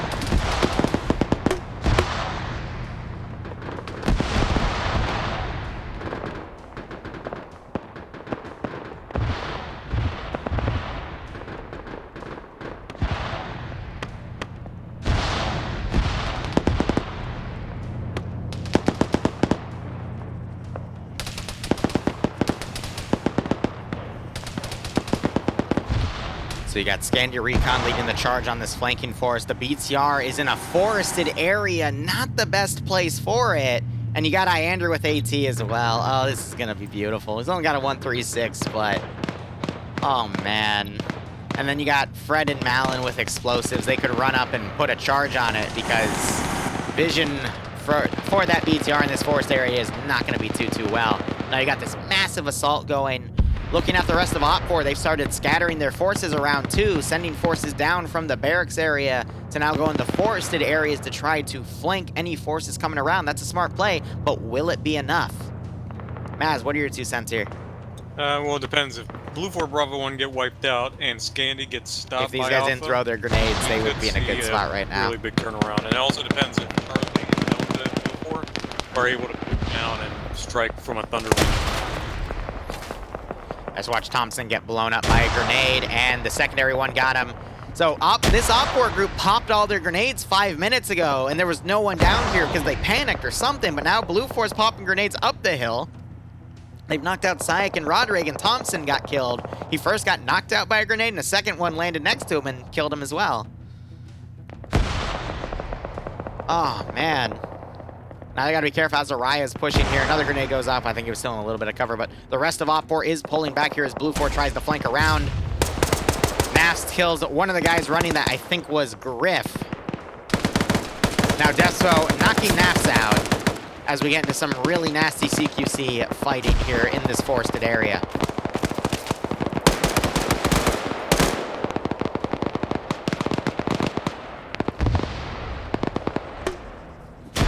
Just walk back up.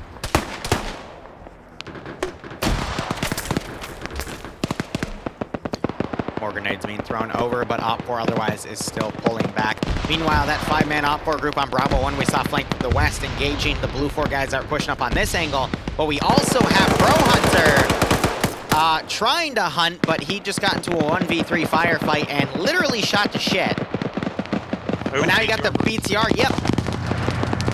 AAVP has thicker armor, though.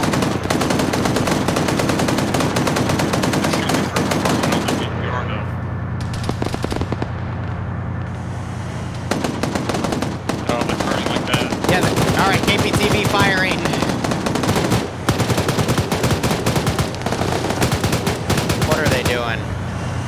Are they gonna do it? I think, yeah, the gun got disabled, but they're driving forward enough to put them in the range of the 50 cal.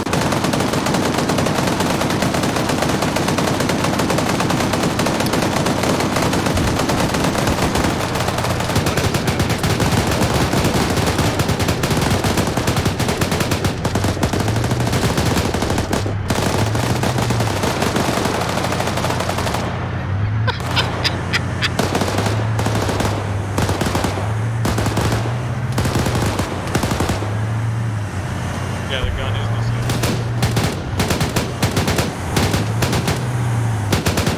I'm waiting for one of them to ram into the other at this rate. Both have realized that their weapons can't pen each other. Wait, am I gonna get my wish? Get him! Oh my god.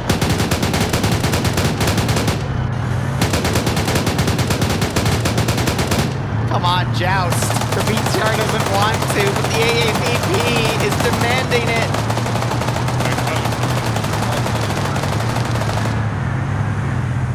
They're gonna back the BTR against the wall. The BTR is gonna get stuck. Get him! No, don't let him go! So the reason Blue 4 is actually pushing forward is because their weapon's disabled, which means it's looking down, which means the AAVP has to get within point-blank range of the BTR to actually do damage to it. But otherwise, the BTR can't do anything to the AAVP other than disable the gun because the armor's too thick.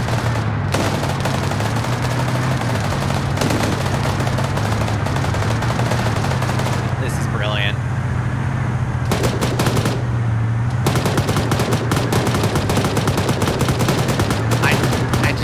I don't know why I find this so amusing.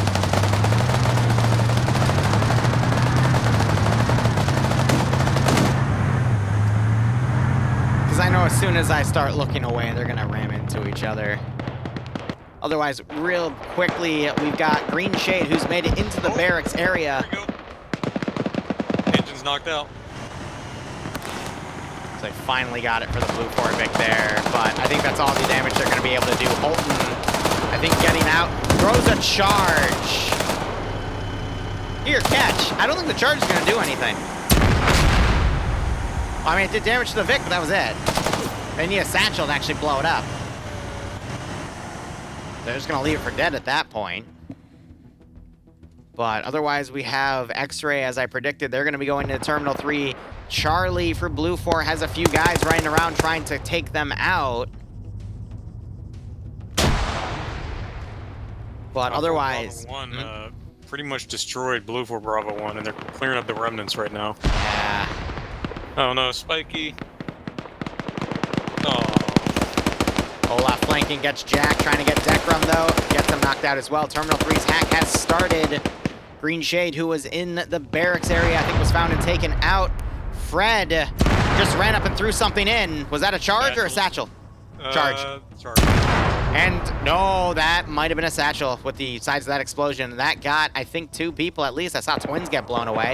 We have another body a little further back. That is why I love them satchels. No, that was demo, because look, there's 3 explosives, you only get 2 satchels. Oh well. Trying to flank Guy Fury, but he is exposed. That Escobar. And the BTR still trying to knock out the freaking Vic there.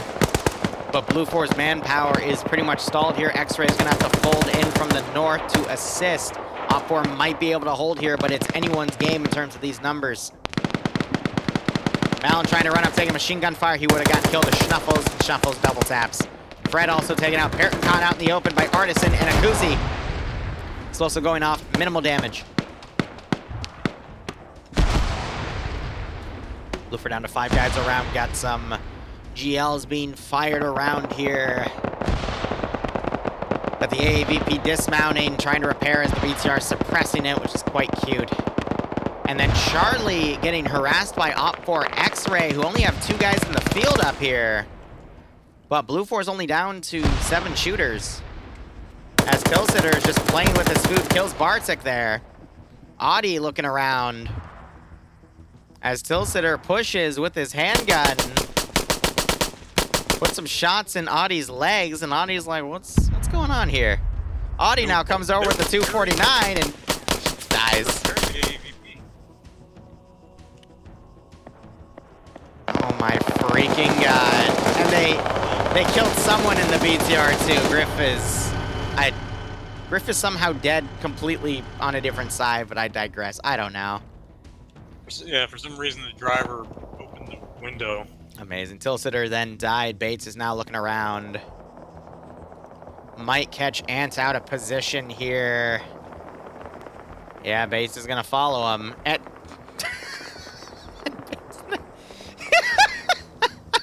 Never mind. Never mind. Never mind. Never mind, guys. That just wasn't meant to be. Okay. What just happened over there? Bates tried to get behind someone and fell off the rock, landed on a bush, and knocked himself unconscious. I wasn't talking about that. I was talking about the BTR. The BTR is, yeah. Greg being the only survivor from Amazing. the battle. Checks out. AAVP versus BTR. One survivor in AAVP. Do you know why? Because the AAVP used 3 people and the BTR used 2 people. Checkmate. Communism. I can't. Tender Vainer wants a kill check. He got 4.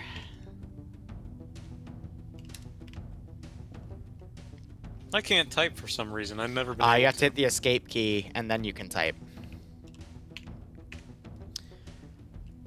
Nope. Weird.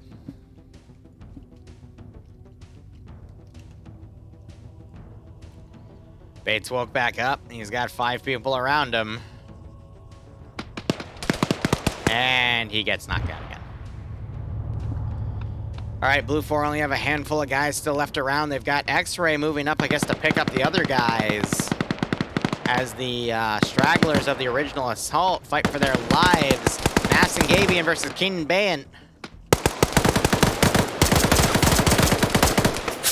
Doing the walk left and right routine. A great grenade. Might get caught in the rock. Kills Bayan. And Gabian just took a shot to the face. Whew. Still have 3 Blue 4 guys up here. Humvee's coming up to pick people up. Bates got a kill, actually. There's now 4 dudes up here. Now you got the 50 cal shooting up here for whatever reason. Bates double tapping the body.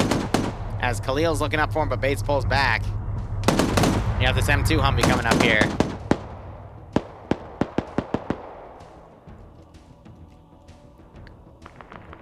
And he got him. Yeah, I think the 50 cal did that. Op4 still have a decent chunk of people. Gotcha. Yeah, he was the guy looking up at him, makes sense. Pierce popping a grenade. It's a smoke. Oh. About to say, like, good, possibly a well-timed frag, but yeah, they're gonna charge with the smoke here, but Michael getting some hits on Wise. Oh, but Wise gets it on Michael at the end. Pierce throws a grenade, it clips a tree, but still kills the guy. Pierce knowing exactly where he needs to throw those grenades somehow.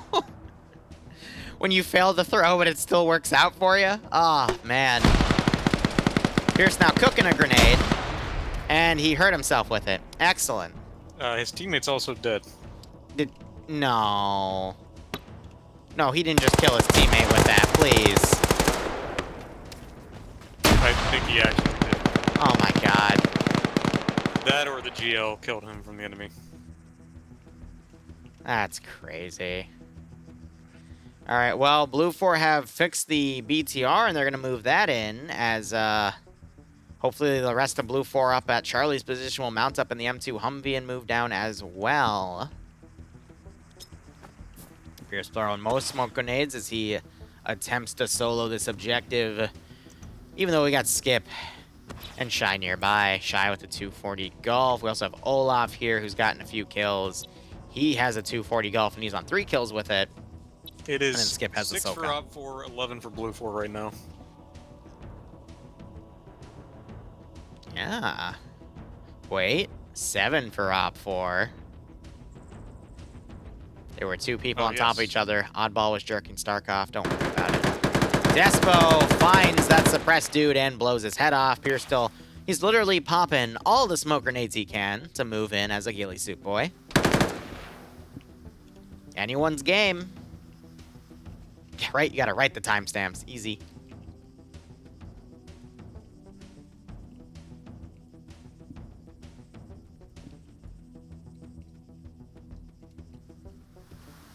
Pierce cooking a grenade, throws it. Yeah, if there's anyone on the roof, they would have taken damage to that. So that was a well timing there, but he's got to move that position. Olaf's battle buddy, who had the other machine gun, just got picked off. Despo firing up there, potentially at a body. Pierce going low here, might spot Depso here. Nope, he ran into the building instead. Grenade being timed. It's thrown. If Depso didn't have that sixth sense to get out of that position, he would have gotten killed by that grenade. Depso otherwise checking the windows here because he hears footsteps. Here comes Delta Blue 4. I can hear him. Is that the Humvee or the BTR? It's anyone's guess. I think it's... Actually, I hear both now, yeah. Oddball getting clapped by Olaf there, knocked out. And Pierce died. Oh, Depso shot him. G-Legs has cut his engine on the BTR to drift it, but gets caught in a bush. And now he's going to come in. Oh, my God. Stark, that was insulting. Stark. Wow. Did he miss the AT shot to kill the infantry guy, or was he? I don't know. That was pretty funny. That landed right behind Greg. That had slapped. Just slapped. Wow. I thought Blue 4 had a chance there, and then Stark showed up. I see. Anyway. Where will you be when Stark strikes?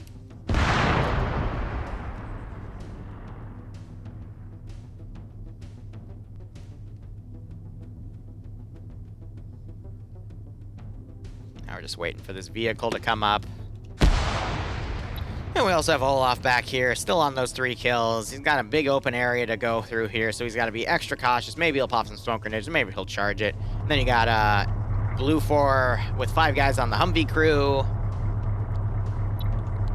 Wait, why do we have Bravo all the way up here on his own? What? Why is this one Blue 4 guy just up here? That's cute. Maybe he'll come back. Oh, we have the M2 Vic under fire by Eric Liru. He's unable to land a proper shot there. GL's coming up to this route as well. That's making the M2 Vic freak out a little bit. GL's being fired back by those 3 Blue 4 guys. And Olaf now desperately trying to crawl up here.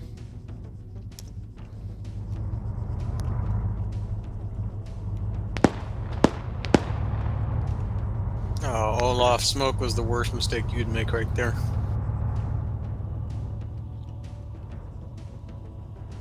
No, he's trying to smoke because he has eyes on the northwest. He doesn't have eyes on to the northeast, so he's popping smoke in that direction so he can push up. I don't even think they were looking his direction, though. Yeah, but, I mean, he doesn't know that.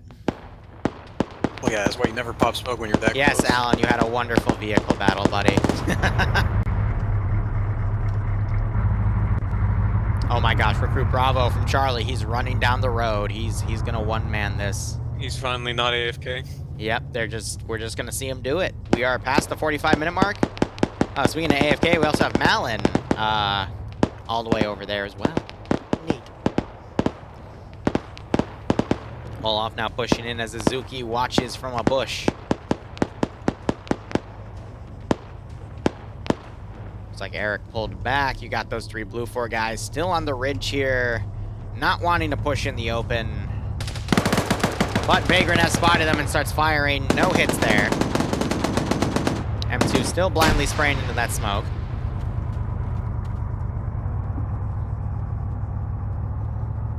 Bravo's gonna 1v5 this. 1v6 technically. There's 6 people left. Unless Olaf gets a kill. Olaf folding around. Right in front of him is Azuki. Oh, Azuki heard those footsteps. Might have just spotted Olaf there. Hey, I don't remember leaving this door open. Or these. Oh my god. I see. So Olaf ninja kicked Azuki. And is now keeping his foot in his face. It is now. Oh, Blue 4 guy died. Okay, it's 5v5. Nope, 5v... Wait. No, did Azuki just wake back up? Yes, 5v6. All right. I think Op 4 has this. Blue 4 is being really too cautious about pushing in. And their remaining forces with that Humvee. So Op 4 will have audio ID. Of course, they don't know that's the last group of people, but... It was a close match. This is definitely more along the lines of what you see here, so... Yeah, this was more of a vanilla, typical FNF round. Well, it looks like the forest play turned out pretty well for Vagrant. I wonder who's gonna bitch at him.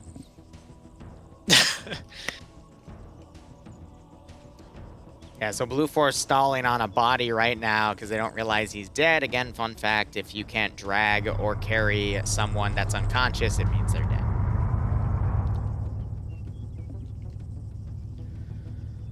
Oh, and now we waited out. 15 minutes of play called for the remainder of this match.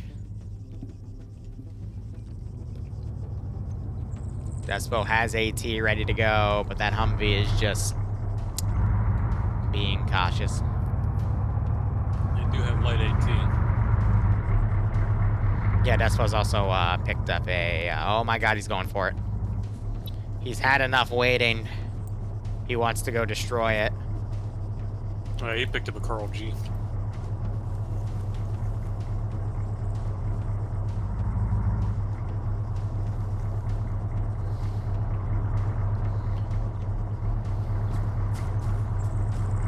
Oh, man. Thank you. Look to your right, Depso.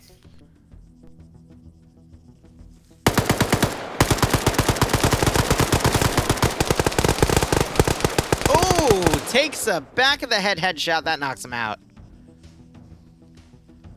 Now looks like the rest of Op 4 is pushing that position from various angles. It spooked Blue 4 so bad, though. Huh? I said it spooked Blue 4 so bad, I doubt they're gonna attack now. Yeah.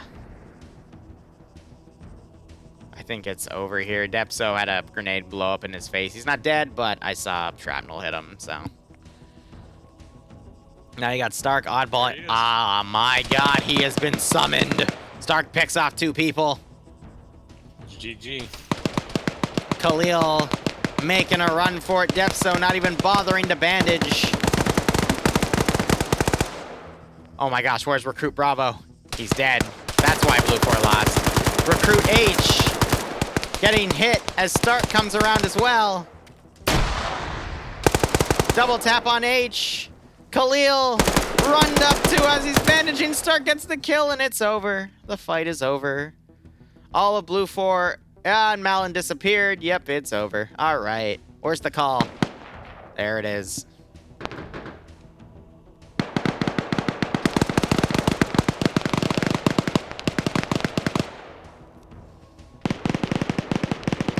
Round 3 will begin momentarily as we now go into our intermission. Hey, Don, you here to run my predictions? Appreciate it. You got your points back. Ha! Hey, how you doing, Don? Man, no kills again. Man, you should probably play if you want kills, you silly goober. Oh, wait, I got a kill. Who? Huh? That's not important. Oh, that's why Dream is gone. Damn. I had to replace him somehow.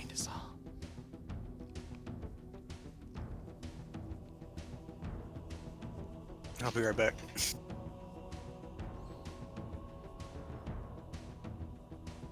I'm alright, Don. Just tired, but what else is new, right? We're waiting for them to put up the next match. There we go. It's, oh my god, Altus. Add sector Altus. No assets. What is this I heard about replacing me? Huh? Excuse me? I cannot simply be replaced. Hi, sorry, I got home from work and just, like, died. Oh, it's okay, Maz. I didn't know you could change your voice like that. Fuck you, sir. Here, alright, this is round 3, where Op4 is attacking 3 blue 4 sectors.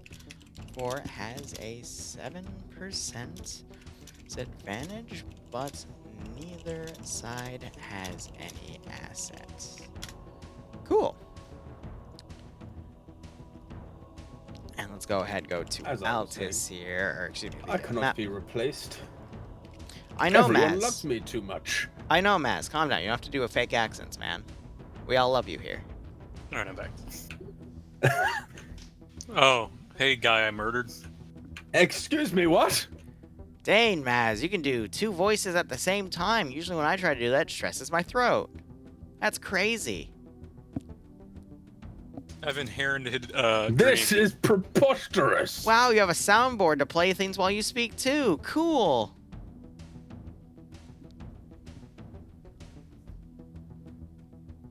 And now, silence. I mean, that's what forgiveness is, after all. Screaming and then silence. You cannot simply replace me.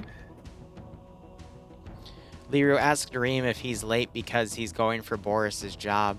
Dream, I are you cannot going for Boris's confirm job? Nor deny that I am attempting to become the Prime Minister of the United Kingdom. What's so united about it, though? We had quite a few bits of land a few years ago, Did you now? but then everyone started crying. I see. Well, I'm Irish, so you know my stance about that, sir. You don't sound Irish. We have to hide it because of you. Oh, top of the morning to you. I'm Irish as well. Oh my gosh, I knew it! Oh, fuck, they've been everywhere. Well, it's time to get the Tally Boys back together. We've got some Irish to hunt. Oh dear. For Her Majesty! What Black Watch bullshit is this?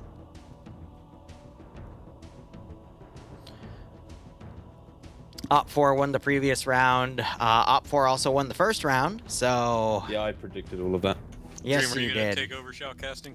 Oh, I'm going to play. I actually forgot it was FNF when I got home, but I was already in bed, nice and snug. Go play with a PP. I'm going. Have you been shoutcasting? Yes, I have. How have you found it? I missed it. Why? Because I've been getting tired of getting killed in BS ways. Is it Norma? because you're bad at the game? Yes.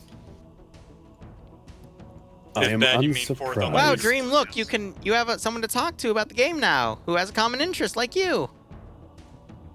Hey, what's your No position one has on a the, common interest in you. Dream, what's your position on the unofficial leaderboard again? I actually don't like it anymore because I now have more than 69 kills, so I don't agree with it anymore. Next round will be starting momentarily. They're just getting You're everyone just slotted permanently here. at 69 kills. I wish I could get it, like, cut down so it was 69 kills. But I guess I'm just too good. Where am I on the leaderboard now? Where is it? Someone link me the leaderboard! Now, peasants! Liru, you want to do it? I don't have it on me. I'll get it to you, Dream. I was talking to the chat. They are the peasants here. But yes, you, chambermaid. What? I'm your dad. I'll have 2 number 9s, a number 9 large, a number 6 with extra dip, a number 7, 2 number 45s, 1 with cheese and a large soda. So I guess I didn't kill Dream, I just broke his brain. I'm sorry, Liru. What's the difference? I bought a lottery ticket the other day and I can't find it. I swear to God. I hope this round starts soon. Because What if if I've it won doesn't- millions? This is not good. How's everyone's day going? Is it jolly good? Did you all have your spot of tea and pray to Her Majesty the Queen? What? I hope so. Otherwise, I will be very upset. There you go, Dream. Send Thank in you, Go Chambermaid. Team 6 now. Aye. It's Rudy. Thanks for the 5-month resub, my man. Or woman. I don't know. Regardless, hope you keep enjoying the operations. And I hope you get a nice kick out of this batch of FNF. Speaking of, after we cover round 3, I'm debating playing DayZ until the NA branch or just taking a break. If I take a break, I'll play more DayZ after the NA branch, but Maz, you're first! I might just play it in What the middle, fuck? so we'll see. No, that's just because I attend the most. Ah, You got a silver bike kills. I don't and know, I'm fourth. Don. He just came in here and started doing it.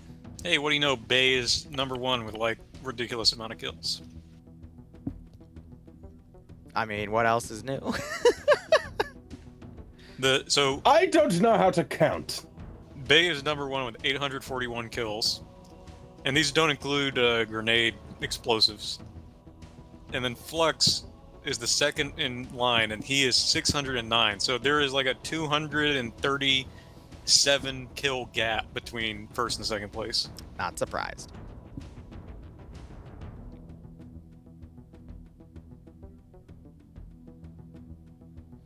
You know what, though? I am kind of crashing right now, so we'll probably do EU. I'll take the intermission between them, just relax, have some coffee, and then we'll do NA, and then we'll do DayZ afterwards, because I am a tired boy. I'm sure it's missing like 400 kills that people Oh, are no, doing. I'm missing here, I'm but- so close to being 69th. This is worse now. Chuckleheads. Missed the 69 kills, now you're gonna miss 69th place. You always be 69. Dawn, you my can't heart say dreams. I'm doing a spiffing Brit cosplay if I'm British. He just speaks like a British person. My spiffing Brit cosplay dream. Fuck you. Yo, is that spiffing Brit? Is that Minecraft YouTuber dream? Okay, that was too far. Calm down, Jack. Dream, you're the I didn't 69th like that. best Minecraft player. That's actually pretty good. On guard! Christ. You know, I'm actually kind of concerned. Why hasn't the round started yet? Because they've had everyone slotted for like the past 3 or 4 They minutes. knew, one of the rounds went too quick, so they're slowing down time right now. Why? Why? Woo, there we go.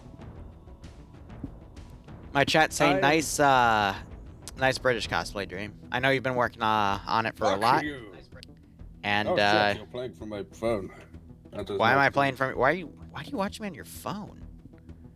Because I like to have your stream up while I do naughty things at night. That's okay. Cool. What an omission. In my I mean, I'd be 13 disgusted, but I know you don't terabyte touch folder. yourself because you're too much of a coward. So I don't. okay. The Queen would look down on it. you just look at cat photos at night. Then I knew it. He has the queen touch him at night while he watches your streams. God, I wish I had the Queen to touch me. What a great, great honor that would be. Dream, you're playing, right? Yes. Thank you. Get the hell out of here. Get out of the channel. So, as I move on to the next I banished you. stage, Get This gone. is why I'm a little worried to have Dream with other I shall people. see you later, my brothers. For I Bye, am British cosplayer serving SL Dream. Have my fun. country. I can't wait to on see you the get murdered after the first battleground. 30 seconds and then complain that you died. Salutations, brothers. Bye. Mwah. Have a good time. Oh my god. I'll be right back to you. I'm gonna go grab some food. Okay. I'll be back in like 3 minutes. Have fun. Oh, I will. Chat, do you see what I have to deal with? Do you see the shenaniganery? Ay ay ay is all I have to say. Americans Okay. Let's look at the funny pictures. That one's pretty funny. That one's not that funny. That one doesn't have anything. That one's not that funny either. Yeah. Yeah. Yeah. Yeah. That one's kind of funny. That one's also kind of funny. Yeah. Yeah. Yeah. Yeah. Yeah. Pretty funny. Yeah. Yeah. Yeah. Yeah. Yeah. Yeah. That's kind of funny. Yeah. Yeah. It's pretty funny. Yeah. Yeah. Yeah. Yeah. It's kind of funny. It's like a Face Punch Studio logo, so it's like kind of but also at the same time, kind of funny. I don't even know what I'm looking at. Fucking weeb. Weeb. Eh. Eh. I'm back and I see I didn't miss anything. Eh. It's pretty based. Fucking weeb. Eh. Eh. Ah, oh well.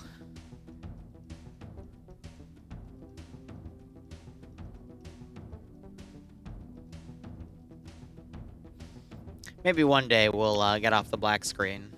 Then again, maybe not. Hyperion, look, France isn't a real country, alright?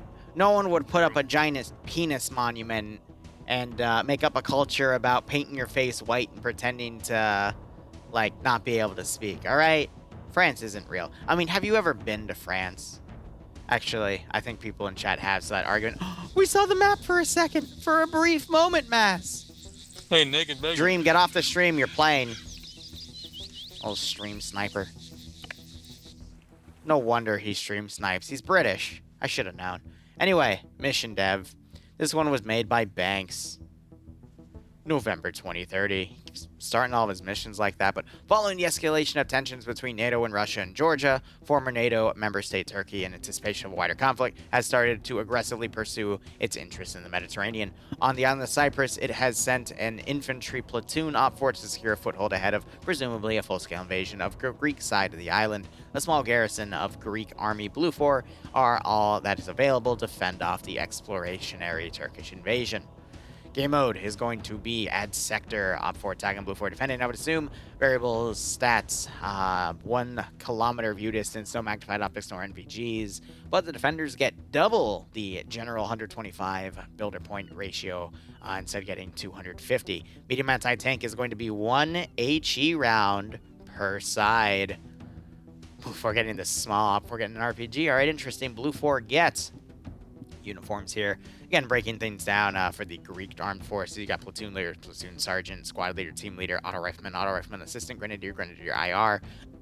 Grenadier IR have the 40mm hunt IR rounds, which are basically grenades you fire up into the air that are little cameras, and they give you a little eye in the sky view, which is quite cute. You got your machine gunner assistant, combat engineer, light anti-tank, medium anti-tank 1 an assistant, and then 2 an assistant. Your recon infantry scout, your designated marksman, which looks to be some sort of 5.56 base platform, but I have the author of the kit in here with me. Maz. It's just an HK. Just an HK 416 with a scope. Alright, and then the sniper there, crew leader, crewmen, pilots, medic, and then the base kit. Loadouts otherwise for the Greek forces are going to be L1, A1s, and 416s. Glock has a secondary mini-me and an FN mag for the machine guns. M72 disposable launcher there, an M2010 for the sniper, and then the suppressed shooters get either an MP7 or a Mark 14 EBR, and then the crewmen either get an MP7 or an HK of 416. No assets, no crew-served weapons. Going over to Op 4, the uniforms are going to be the Turkish forces here. Breaking everything down, let's go ahead and look down at the DMR guy. That appears to be a Scar H for their marksmen, so they get 7.62 by 5.1 weaponry, whereas Blue 4 get 5.56. Nice. Otherwise, they get HK 330A2s and 416s. Otherwise, Glock 17 has the secondary FN mag and an MG3 for the support weaponry. RPG-26 has a disposable, T-5000 for the sniper, and then a choice of a Mark 14 or an MP5 integrally suppressed SD variant, and then an MP5 or an HK-416 for crew and aviation. No assets, no CSW, crew-served weapons. Looking over at Op 4 as our attackers here, we got Vagrant commanding again, because I guess no one wanted to take it. Usually commanders can only command once per branch, but if no one takes it, anyone can step up. Blame is going to be the 2IC. Griff as Alpha HQ, aka Alpha Lead. Alpha 1 being led by Roderick under Griff's command with Thompson, Present My Love, McKenzie, and Jabby under him. Swola leading Alpha 2 with Banks, Tackleberry, Ash Wheaton, and Eric Kiru, who is just laying down against the water, and I thought I just saw a grenade get thrown by him, but that could have just been a bug. Either way, Guy Fieri leading Bravo HQ with Ban, Shade, Schnuffles, Michael, Alex, Flux, Michael, Dream, Novix, and Artisan. We have Kane with Bravo 1 and Armiges as well. I'd imagine they're going to fold into Bravo HQ any moment now. Depso leading Charlie HQ with Sayak, Tymek, Bartek, Adi, Yuka, Lama, Popsy, and Yuru under him.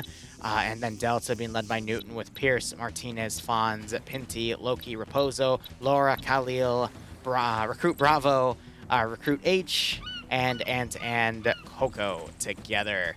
Otherwise, going over to Alpha, we have Holton commanding with Jack as the 2IC and Dekram as the medic. Azuki leading X-Ray with... I just realized Vagrant didn't take an X-Ray for Op 4, but Blue 4 is taking an X-Ray. So X-Ray leading Good Time Saddam, who is the medic. G-Legs as the sniper.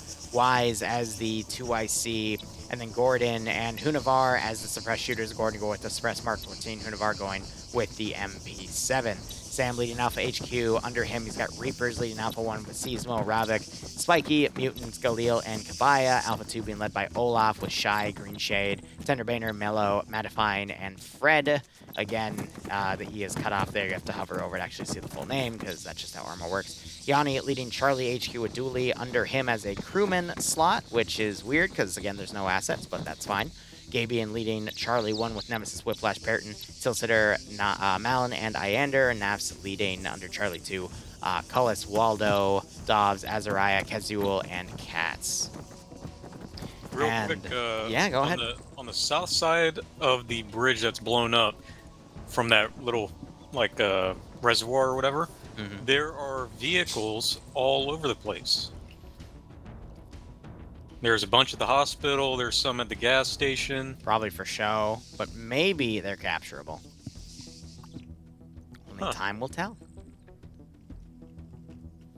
But again, another small-ish AO with only a kilometer of walking room. I'd imagine, though, because it's a very thin AO, there is room on the outskirts on the eastern side of Kavala here to work around, but, I mean, it's the urban fight. We might even see some mines displayed here for Blue 4, but otherwise, looking at this sector, Sector 1 is just 2 blocks of random buildings. Sector 2 is in the middle of Agalochori on some construction complexes close to the beach, and Sector 3 is close to the MSR, which is also just a set of random buildings. So nothing special, this is just meant to be an urban CQC slog. Bloodwayne is now giving me a symbol. What? Rewind that? What was the town that you said? Kavala? No, before that. Agalochori? Ayelohori. Say it closer to the mic. Ayelohori. A yellow hori? I guess, 'cause What? A yellow hori? Hori. Hori? Yeah. I could use some Hori. hori. Hori means like a place, like an area. Okay. So one more time for me. You're a bitch. I don't think that's Greek. I don't think that was Greek either. I don't know how she got "you're a bitch" from that. It must be foreign. Things that sound English, but it's actually Greek. Yeah, who knows? Otherwise, Blue 4, I mean, they have all these build points, but they have this very limited area to do it. What? What'd you say? What did she call me?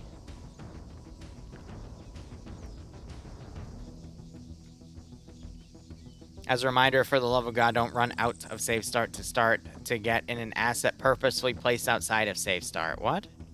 What did they purposely place outside of Save Start? So those vehicles, I would assume. Ah, so I guess... Is there some on Blue Force side? Is that who they're talking to? Because I see Saddam running out. I don't know what he's talking about, though, because he ran all the way out there. Yeah, there aren't any vehicles on the northern side of this city. Weird. Maybe it's the south? I don't know. Because Op 4 looks like they're all just going to stay in one spot and just charge. I mean, there are some vehicles outside of the sector. Weird. To I the don't know. east. Yeah, who knows? Maybe just a general PSA. I don't know. One of the bridges is out. Oh, no. Wonder how that happened. I guess they Violence. decided to say, screw that one bridge in particular. Because, you know, Blue 4 could push in and take the bridgeheads.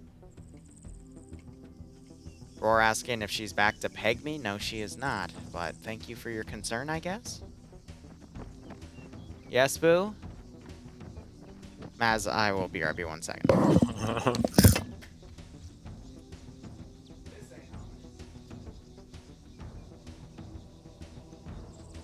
I don't think he's gonna come back.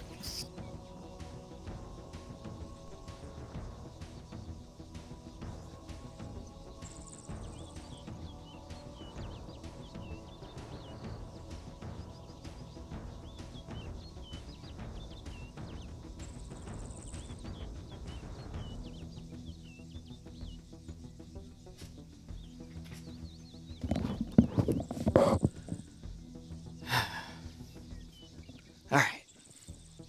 That had no relation to what you just said, Roar. Shut up. So I'm not sure what Blue 4 is supposed to do with all these build points, since... I mean, look at what Fred's doing. they're just making shit. You know what they should do? They should make a giant tower. Well, Fred made a mini kind of tower, I guess. Yeah, I don't see... You put it in a really shitty location. Good enough.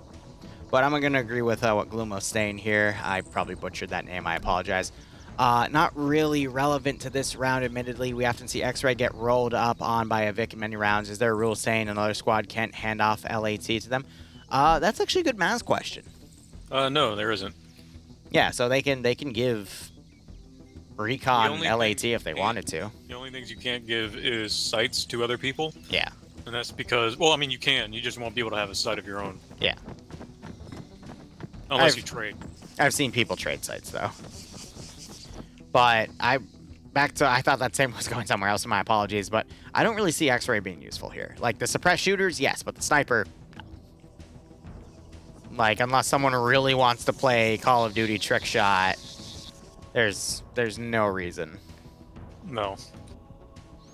Where's Falcon? It's very Falcon is CQB. not playing tonight. He was in chat earlier today, but I think he's getting pegged by his girlfriend, so. Man, Yeah. everyone's getting that nowadays. I guess it's an Arma thing. Arma community standards. Oh, I could say something, but I don't want to publicly say it. Based off of things that have happened over the past few days, but anyway. Better than nothing.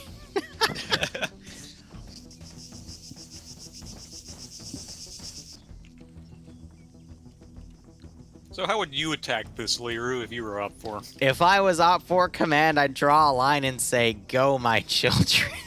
Because this is an urban CQC hellhole. People don't follow orders. They literally just follow a line and see if they can do it. I That's will what say I've been this. told, at least. If Op 4 attacks the western bridge, Mm-hmm. or the western bridges, they'll get fucked. If they try to attack along the beach, Yeah, too open. Too open. the only way I see them actually getting through Sector 1 is if they go around Sector 1, attack Sector 3, then Sector 2, then Yeah. that right side is see. going to be their way out. Wait, Arma players have girlfriends? I mean... No, that's nah, a myth. usually they're guys, but that's besides the That's point. a legend.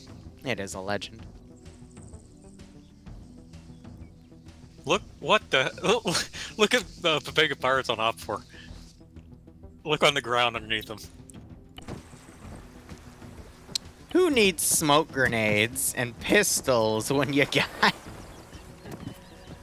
when you got guns? They're literally dropping all their weight because they're going to sprint. I'm calling it now. They're dropping everything they don't think they need just so they can fucking sprint.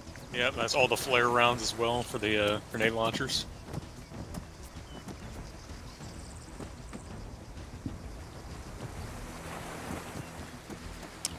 Lex is getting teleported in different spots.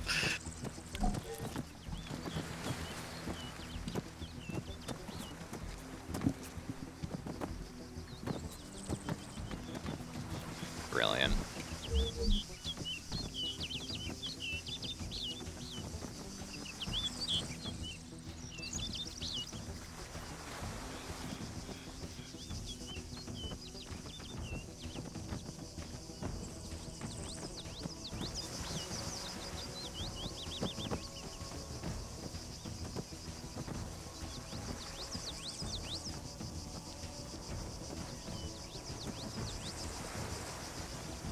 I'm gonna be surprised if no Blue 4 people go over to that Western Peninsula. Yeah, I'm gonna be honest. I just see Op 4 like where they're lined up though. They're gonna do this from the western side, so we'll just have to see. But yeah, that's Blue gonna be a 4 mistake. setting up on that peninsula would be a decent call, but it's so limited compared to the entirety of the AO. But they do have X-Ray, so I'd imagine X-Ray is gonna try to dominate that position with their sniper. You're right. If they just strip naked, they would, you know, go high speed, low drag. Duh. Just drop their guns too. Yep. Oh, definitely. Just use grenades. That's actually kind of Chad. I would actually quit Arma forever if I got killed by a naked guy with only grenades. He'd have his vest on, but no, just give all your grenades to one guy and just let him breach. Oh my god. That's a Pepega pirate strategy. Just go play on the ground just to strip naked with Pepega and tell him, hey, give me all your grenades. Here's my gun. Here's my ammo. Have fun. I need 5 grenades, and I will just get 2 more with every kill. It's like that Uruk-hai from Lord of the Rings. Oh my god. And there it goes. Op 4 firing off some GLs too, as we see the Great Migration begin. Indeed, the Great Migration has begun. It's the Greek triathlon. With, oh, what's his name? Honey, who's the Greek guy that died in the first marathon when he ran to warn these people about the attack? Because it was the town of Marathon. Either way. It's a marathon. And oh, lordy lord, the frames. Yep. You're seeing all these GLs firing off to deploy this. Huh? Apides. Fitapides, that's it. Either way, marathon and a shit ton of smoke rounds being fired. Not testicles, you freaking... Oh my god, just look at all that smoke. It might be so much smoke that the server might have trouble rendering it all in. I'm actually curious, where did X-Ray end up? X-Ray is actually going to be over at the open areas to the southeast. Interesting. It's like mortars right now with GL. Yeah. That one actually got real close to Charlie 1. I mean, GP25s you can range out to 400 meters, and they are within 400 meters of Blue 4, so... Oh my god. And now you got Bayant with an RPG ready to go. He's got a regular AT warhead, which is interesting, because it says that on the mat settings, they only have a single HE. Yeah, they checked up there, they realized it was open, and now they're going for it. Oh my god. The Great Migration continues. I'm surprised Blue 4 didn't try to hold the river. I am too. Oh my god, some of them grabbed a Vic, but the bridges are blocked to Vics. The eastern one is accessible. Yeah, but who's gonna do that? Oh my god, they drove it through the river, and they're okay, but the Vic is damaged. It lost a wheel.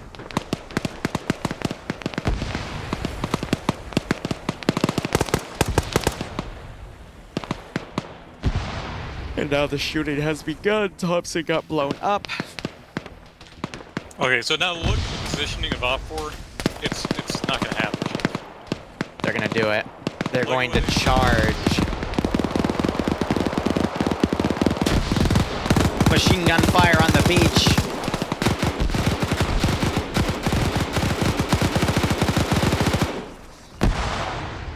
No way they're gonna be able to cross that.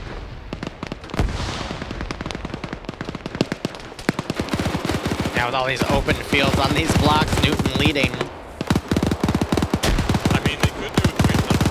So many guys. Bro, I believe. Now they're like- popping smokes. Oh my Explosives going off. But it was in the building. God. That had It only killed everybody. Raposo. Oh no, it killed Vagrant's also dead somehow. That's cute. So Op4 ground command is dead. So now it's just gonna be a wild charge. Ooh, grenades killing people on point. Someone on Op4 just died. That was Guy Fieri leading Bravo. Any skulls on Blue 4 yet? No, so Op4 have lost 3 people. As the charging continues. Yeah, this is just some guard strategies right now. Set in the next wave. Oh, here comes Dream. Dream's charging. Look at him go.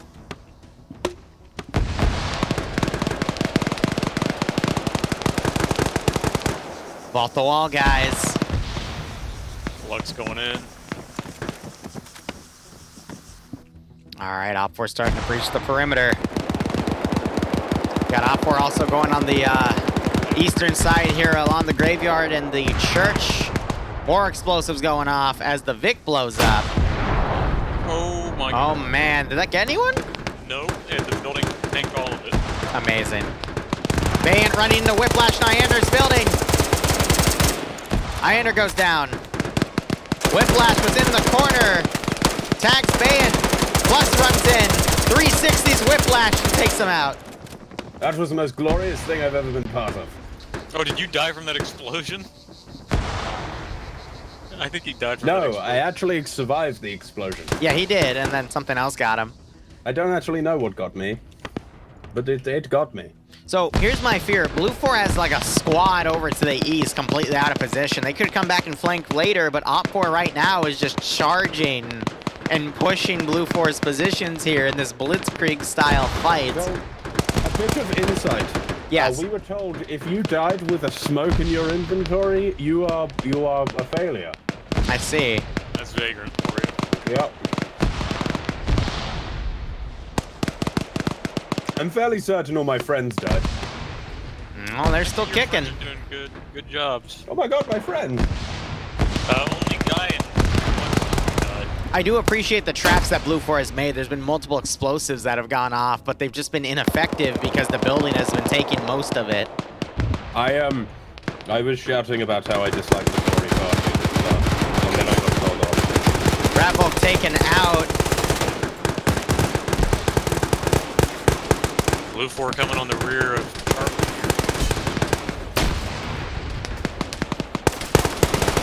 Ooh, I don't know. Still getting hit by Seismo. Now you're starting to hit a brick wall, but at the same time, Artisan might have just thrown an explosive. That kills Gabing and the Blue 4 guy that was running out there. Grenades getting thrown into Seismo's building as well, as Op4 is trying to sweep and clear Sector 1. Sector 1 only has 2 more guys remaining on the other corner as Op4 is aggressively sweeping. This is going to smash through Blue 4's line and cause Blue 4 to quickly pull back, but Op4 is going to be pushing those positions as well. I think Op4 might actually have a possibility here of a chance in hell of winning this. Our plan was follow the beach, and we all abandoned that town. Yeah, I see that. Artisan finds Azariah as Azariah was shooting at Yanni. That was weird.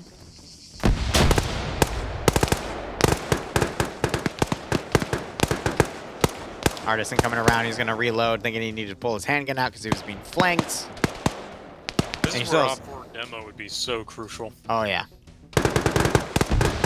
And we do have Artisan here who does, he is in the demo specialist. Oh, yeah, demo charge coming out. Oh, boy. There goes Cullis. He was standing right underneath it. Or above it. Yeah, the other Blue 4 guys, they heard it and they pulled away. So now you got 3 Blue 4 guys in the sector here as Op4's charging in to take the rest. Malin coming in to be the 4th guy. Grenades being thrown. Oh my god. Clips Malin. Thompson just shot his buddy Quinn as he climbed over. Ooh. Grenade gets thrown, but he was in a building, so he's okay. Mal and Azariah taking fire. I have no clue what happened through half of this. Chaos. Blue Force coming around to potentially encircle. Op 4 at Sector 1, but if they take this sector, they'll just defuse to the other 2 sectors. So it's just a chase. Really, it's these 4 Blue 4 guys holding the remains here. As Artisan gets, I think, both Puritan and Azariah there. No, just Azariah. Puritan pulled away. Puritan breaching in a 2v1. He gets taken out. Yanni joining the fight, catching one of them in the reload. As he runs out, finds another shooter, only get knocked out by Malin. Griff now debating pulling out. He does. Goes for Malin, takes him out, and pulls back as Yanni runs out of ammo. Now it's just Yanni holding that sector, and all hell is about to break loose. As Yanni now pushes, runs into Michael. And he gets taken out. And there's Sector 1. Now you're going to see Op 4 charge the other 2 sectors with their remaining force. Blue 4 has the number advantage right now. But Op 4 is going to run. They died with 5 kills. And now Blue 4 is trying to desperately pull back to other defensive lines as I predicted. Op 4 is actually being a little slow to push. You got Artisan already charging out. Some guys charging to the other sector, that is Sector 3, but they've slowed down. I don't know, Blue 4's been able to properly pull back here. This might be it. Because Op 4 doesn't have the manpower to really smash through additional lines. You got Green Shade coming around to where some Op 4 guys are down here. Behind him, he's got some more Blue 4 guys coming around. I think that's X-Ray.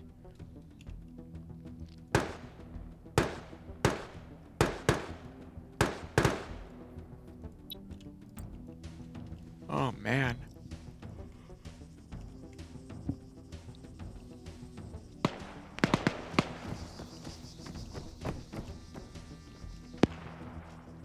RMG is pulling around. Green Shade still within striking distance here, but he's content with staying in that building. As you have Op 4 just crawling this squad up. I think Pierce is leading them, which is why they're lagging behind, because I'm going to be honest, Milsim players tend to be a lot more slow and cautious than casual players. Cringe. Shut up. Why be slow when you have the shift key? Good point. Oh my god. Can't argue with that logic. And now, I mean, all the shooting has practically stopped as Blue 4 is pulled back to their secondary defensive positions. And Op 4 is pretty much taking a knee. I think everyone's in shock that that worked.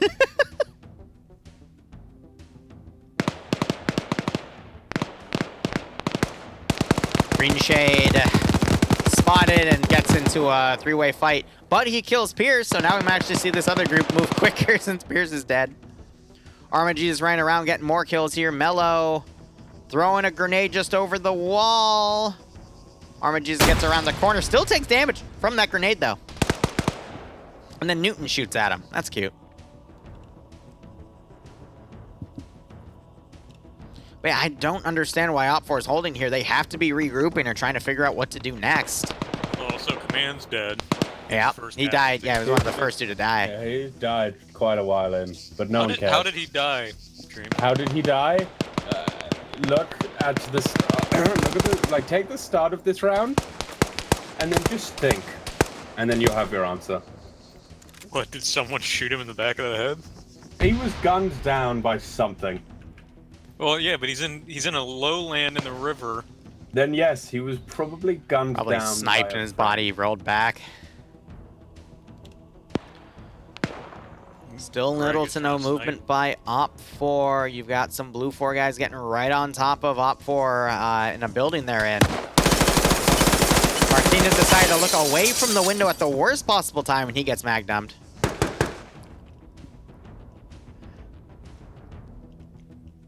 I'm waiting to see Op 4 make a decision here on where to push.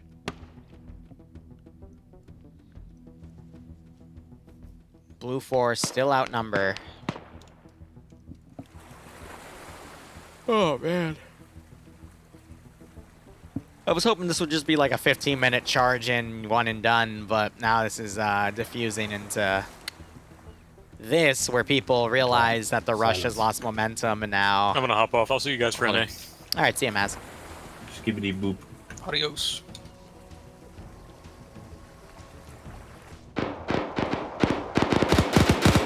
Schnuffle's trying to fire over at Shy in that one building.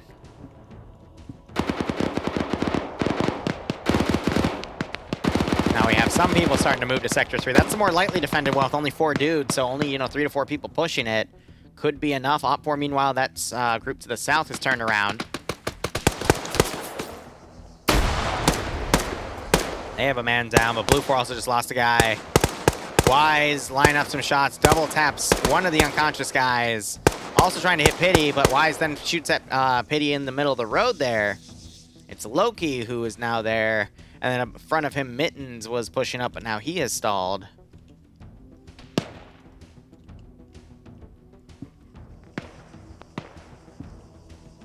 Novix got hit. He woke back up as Tackleberry was administering medical. You got Mello who's come around now. Shooting over at Thompson. Griff now opening up on Mello, who has pulled back behind the corner.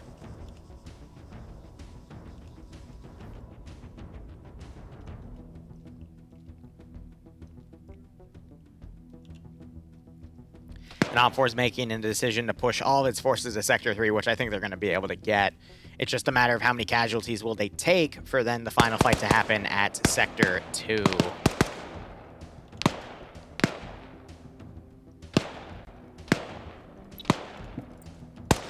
Numbers-wise, things are still pretty even here, so we'll just have to see how things goes. But Hamilton, thank you for the 5 gift subs. If you get a sub from Hamilton, make sure you thank him. I hope you all keep enjoying the operations. I do hope you get a nice kick out of this scenario. Say thank you even if you didn't get one. Now. Now. Alright, so Mello now letting some more guys push up. He clips Mittens. Mittens blindly firing back. Unable to land the kill as Loki fired at him. Now Loki's pushing. We're going to see a grenade throw. Yep, there it is. Bit of a bad bounce. Mello throws a grenade. That's going to land on the roof. Mello still prone for half a second as he got up as the grenade went off, so that kind of saved him. Loki now breaching around.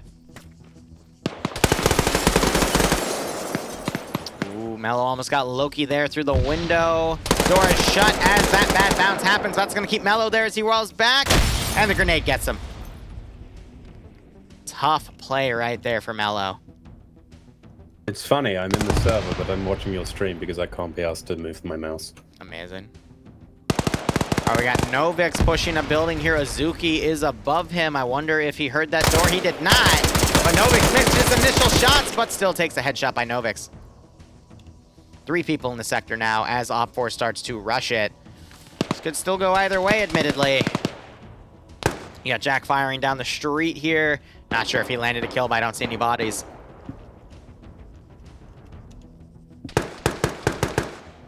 Good time Saddam firing down over by Artisan.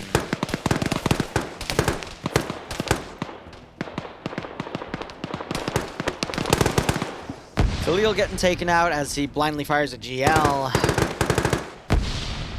More Op 4 pushing into the sector here. We now are down to 2. Over here, Schnuffles prepping a grenade. It's gonna not do much, unfortunately. We got Legs and Wise coming around. Loki, I think, just finished bandaging. Confirms Mallow is dead down there.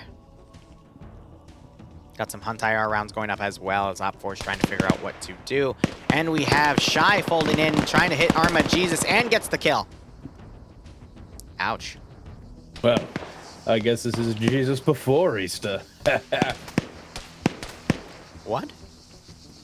Anyway, Artisan going into the final building here. Throws a charge and quickly runs out. That is going to take them out. Artisan's probably yelling at Novix to get back, and building goes down, but Sam and Humavar are still alive. Artisan running in to sweep them up, kills Hunavar. Sam running around, gets into the little construction area back here. He is now charging. Gets into the small building, camps the corner. Shuffle's blindly firing back as Jack fired at him from a building. And Sam's going to be able to hold this sector for a little bit longer. But Blue 4 still outnumber Op 4 at this point. Shy now firing And Thompson getting a lot of shots and gets him.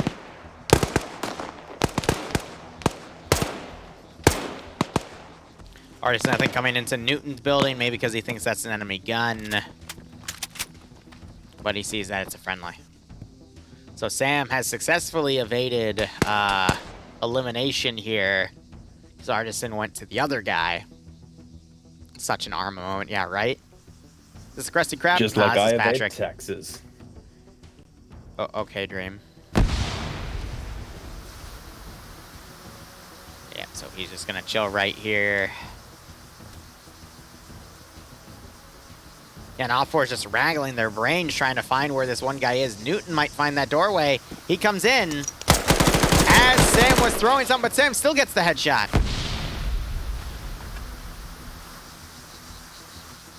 More smokes coming around now. You might have Novix come over here and try to figure out what's going on. More smokes popped. Oh, and Novix got the headshot on Sam in their Sector 2. Now they're going to have to move to Sector 3. That's going to be the toughie because there's only 3, 6, 7, 8, 9, 10 Op4 guys, and Blue 4 has 2, 3, 4, 5, 6, 7, 8, 9, 10, 11. Okay, so it's actually pretty close.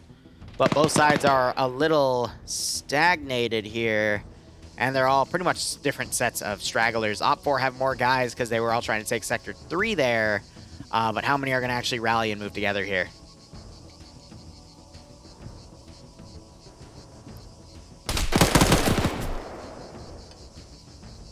Ouch. That's the one issue within staying in a position. Yeah. That is the one issue with staying in a single position for so long. Eventually, you are going to get outflanked and taken out. And Jackie was up there for quite a bit. And I was waiting to see Op4 try to move up to his position, but nope, Shuffles had already gotten that. You got Ash Ryan up here. He is engaged by Galil and Holton in this little bunker outside of the sector. So it's only Katz and Dobbs. Waldo could run it at any time. Nafs and Grab could also run it at any time. This is what we've set up here too. Wise and G-Legs are on the rear of this Op4 team as they're starting to move in, but now it's just going to be a CQC hellhole. And I That's the best kind, because they kill each other. Like even their own friends. All right, Ash might find a decent firing angle from up here, but he's got to find targets from that position. I don't think he's going to see much from that area. Don't be silly, Falcon. Only you can lone wolf. Yeah, Falcon, you're the only one in FNF that gets in trouble for lone wolfing. Think about it. It's all just a government conspiracy against you, buddy. All right, so we have a green smoke grenade going off. That's attracting other Op4 players here. However, G-Leg saw that. He throws a grenade up, but is unable to get it over the fence. Jabby wasn't sure what he was... I'm not sure what he was firing at right there. Probably a pre-fire on the corner. And then he stopped after realizing there was nothing over there. Hydrate? I just hydrated. I'm actually out of water now, so...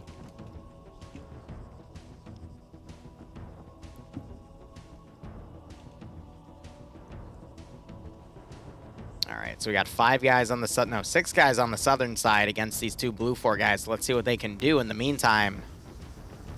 As Jabby's breaching this area on his own...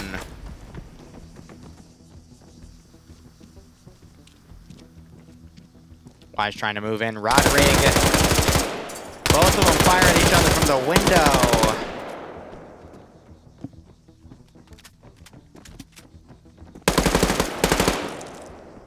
Jobby now engaging the window. G-Leg's trying to run, and he's the sniper, though, so he only has a secondary with him at the moment. So is he trying to come around the rear? No, he stops short. Tries to put a grenade in the window, but it bounces off the frame. Wise getting taken out by Jabby. Jabby about to be flanked by G-Legs, though. And Jabby never saw it coming. Rodrigue camping from the stairwell. G-Legs wasn't able to see that through the little slit. Rodrigue might hear him, though. He comes around, double taps the body as G-Legs runs in. I mean, if people evenly trade as well, this will be... interest, but more of Op4's going to come in. I was about to say, no, he just double tapped him. Okay. Rodrigue running out. G-Legs ran back into the building over there. No, he ran around it. He might try to vault the wall. Yep, just to try to throw off whoever's still in there. Rest of Op 4 have now pulled away, and they're going to try to attack from the southern side, as you have these three now coming in from the north, in a bit of a V formation. Sniped by a pistol. It happens. G-Leg's now trying to crawl up, maybe to get on this, so he can then get on the building. Nope, it looks like you're just trying to get around. Now you got this three-man group breaking away as they're engaging. Looks like Nemesis fired at them, or they spotted Nemesis. He's bandaging right now, so they probably spotted him, got a hit on him. And now they're defusing to run into the sector here. Rodrigue and G-Legs in a firefight here. Neither side comes out on top. Rodrigue following as G-Legs quickly maneuvers around.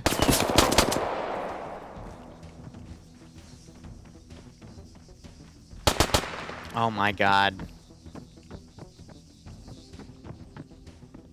This. Oh no, Rodrigue.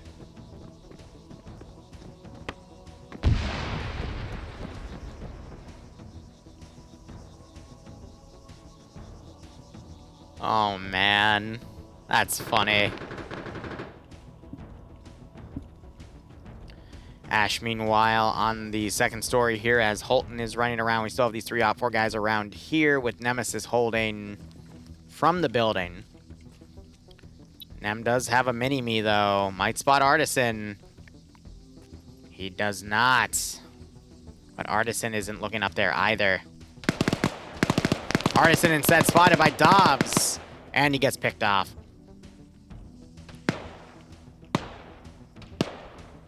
So we got this other three-man team coming around. Rodrigue and G-Legs still playing chicken with each other. G-Legs pulled back to bandage. Rodrigue might now just move into the objective area itself. It is currently 3, 6, 7 versus 3, 6, 7, 8, 9. Because Nem, I think, just killed Schnuffles up there. Very close game. Yeah, but it's all just cat and mouse at this point. Shadow, I told you, my water, I ran out. And it shouldn't be close. That's the thing. Redfall's It's plan should FNF. not have made this close. It's FNF. You never know what the hell's gonna happen. FNF. Holton coming up as Novix watches, and Novix gets him. It's really funny how this is swinging either way at this point. Op 4 down to 5, Blue 4 down to 8. 3-person number advantage. Only 25 minutes of the round have officially gone by, not including 15-minute safe start.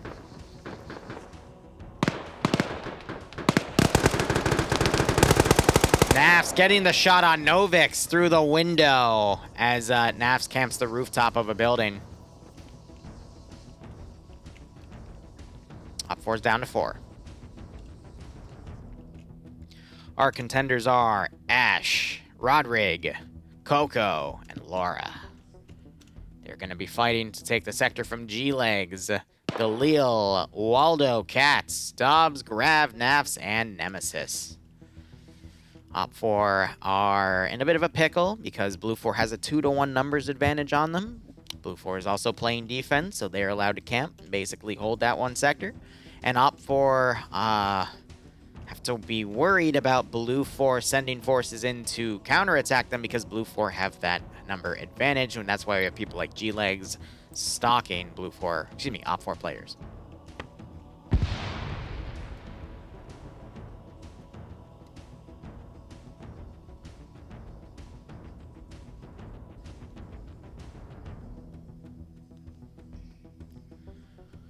Whew.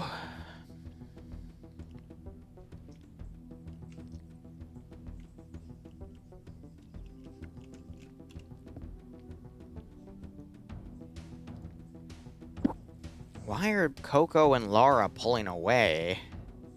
I actually think they're lost. Oh, no, they can't be lost, though, because if you open the map, it'll show your exact position, so I don't know. They were with a third person who got shot, so I guess they're thinking, okay, going that way is bad, because here's that body. So now are they going to just, like, do this massive outflank instead? Ugh. I get the thinking, don't get me wrong, but, you know, from a management standpoint, it's just like, okay, that's just going to extend the entire round for everyone involved. Ash throwing a grenade. Nada. And then he tries to cross the road with no concealment and gets headshotted by Nemesis. 3 people left.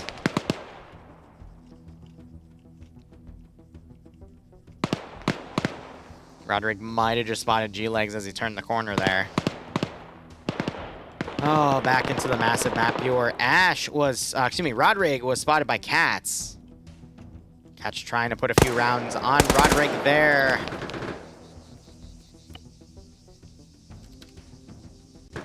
Roderick now going downstairs.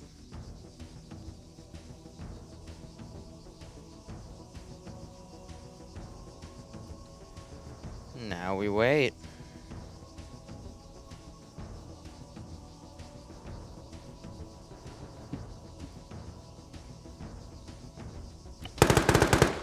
So maybe opt for trying to get these 2 guys to meet up with Roderick, as G-Legs has now successfully folded back into his forces here, and you have Nemesis still playing defense. He's folded back into the sector. Nafs and Grav are looking around Ash's body, seeing if there's anyone else. Opt for completely retreating back to Sector 3. Oh, man. Thank you, Swell. I appreciate the 69. I hope you had fun. I think you were on FNF tonight, right? Regardless, thank you for all the support, man. I deeply appreciate it. AT fired in that one building by Nafs. Called out probably by Cats. Seriously, it means a lot, though. I'm tired today. It's been a long week. Sending some love, X Swalla. Because the Starship Trooper unit I was working with have decided to dissolve because of the shenanigans that happened 2 days ago with BI banning a few mod developers and removing all Fallout, Starship Trooper, Mass Effect, and some Star Wars mods from the workshop for IP rights violations, blah, blah, blah. I'm totally okay with that. I'm just annoyed that I spent like 5 hours this week working on rescripting all their air assets, working on potentially redoing the damage that their bugs did, you know, all of the work I've done for, you know, making Opstra, and then I just get told, I don't even get told by their leadership, I get told by one of their members, hey, like, they're thinking about liquidating the unit. And then, yeah, so I'm like, okay, there goes all that time and investment. Like, I should have just said, I should have just played on the ground and enjoyed it instead of investing all that time in, but hey, you know, I'll pick it up with my own framework for a few weeks on the Saturday slot. I appreciate Private. I appreciate it.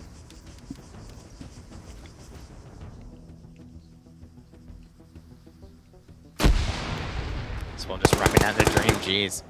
Did Nash just... No. No, that wasn't... Yeah, so he pre-fired the corner.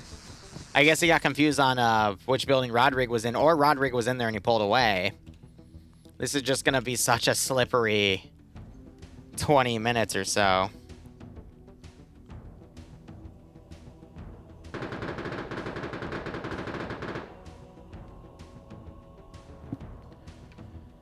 You know, as I said, I look down, I look back up, Coco gets knocked out and his battle buddy gets eliminated. So it's just up to Roderick. Grav, double tap. I also love how Grav took a crewman slot and is still alive, and he had his weapon on the left stance too. That's brilliant. All eyes on Roderick. Let's go. What is he on? No kills. Being as slippery as he can to try to make it into this sector. Are we going to see a comeback? Unlikely, but hey, the spirit of Audrey Hotto lives on in FNF, so you never know what might happen. He sees Nem. Takes the shot a touch too late. And now all of Blue 4 knows he is there.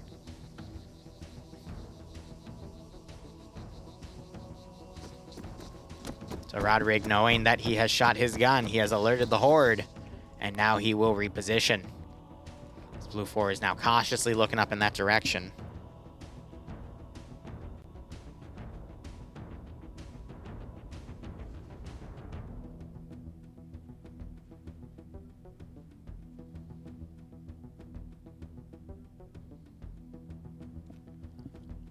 Alright, so he's starting to move around the left side. If Blue 4 did the dumb thing and pushed everyone out to find him, then Roderick might be able to snipe the sector on the rear, but he's got Katz, Dobbs, and Waldo all holding it, which granted, this is, I think, the most open sector out of all of them because it's just construction complexes. The border is literally right here. So he could potentially 3-tap these guys and then run into the sector and capture it. So the fight, it's a 1v3. He has a GL. He's got people on the rooftop. Dobbs might have just seen him. He does not, but, I mean, he's got people, yeah, going on the rooftops, so they'll be easy targets. He could theoretically still win this because Dobbs has a blind spot right now. Katz is completely exposed. Rodrigue could take him out.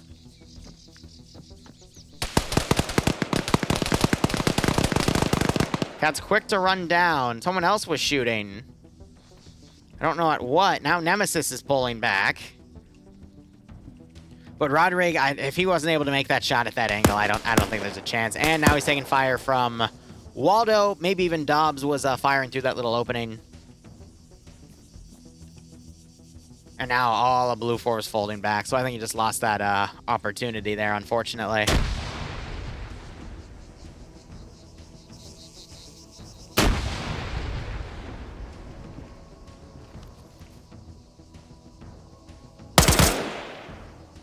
Another burst goes out, but doesn't land him anything. I think that was that Nemesis, and now Blue 4 starting to breach the building. Oh, boy. Roderick hears the footsteps around him. He knows.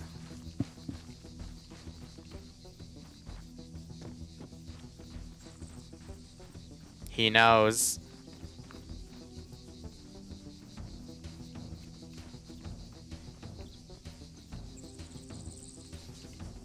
But no, Blue 4 don't sweep. Instead, they're going for the sector.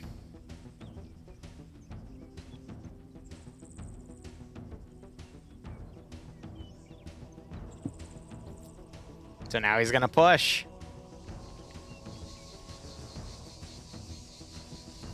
I can't believe this went from, like, 10 minutes of crazy action all the way extended to the 15-minute warning as we have this last person trying to survive. Oh, man. Yeah, blue on blue. Let's do it. Oh, they found him, guys. Yeah. There's Roderick. He kills someone on the roof, and you still have someone in X-ray all the way back there.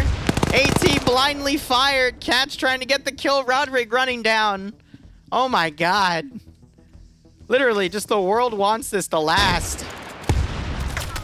Galil with the AT, Roderick doing a quick tack reload as Katz pushes his position. He doesn't know he's up here yet. Katz comes around. Did you only have 2 bullets in that magazine you just put in your gun? What is this freaking hide and seek tag BS? Oh my God. Grab coming around, but Roderick dodges. What is this? What is this? And he gets blown away by Naps and Nemesis up on the 2nd story. My freaking God. What was that? What was that?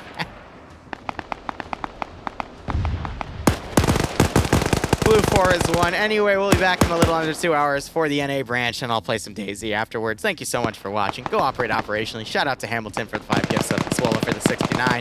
Otherwise, cheers, guys. Have a good one, and go operate operationally.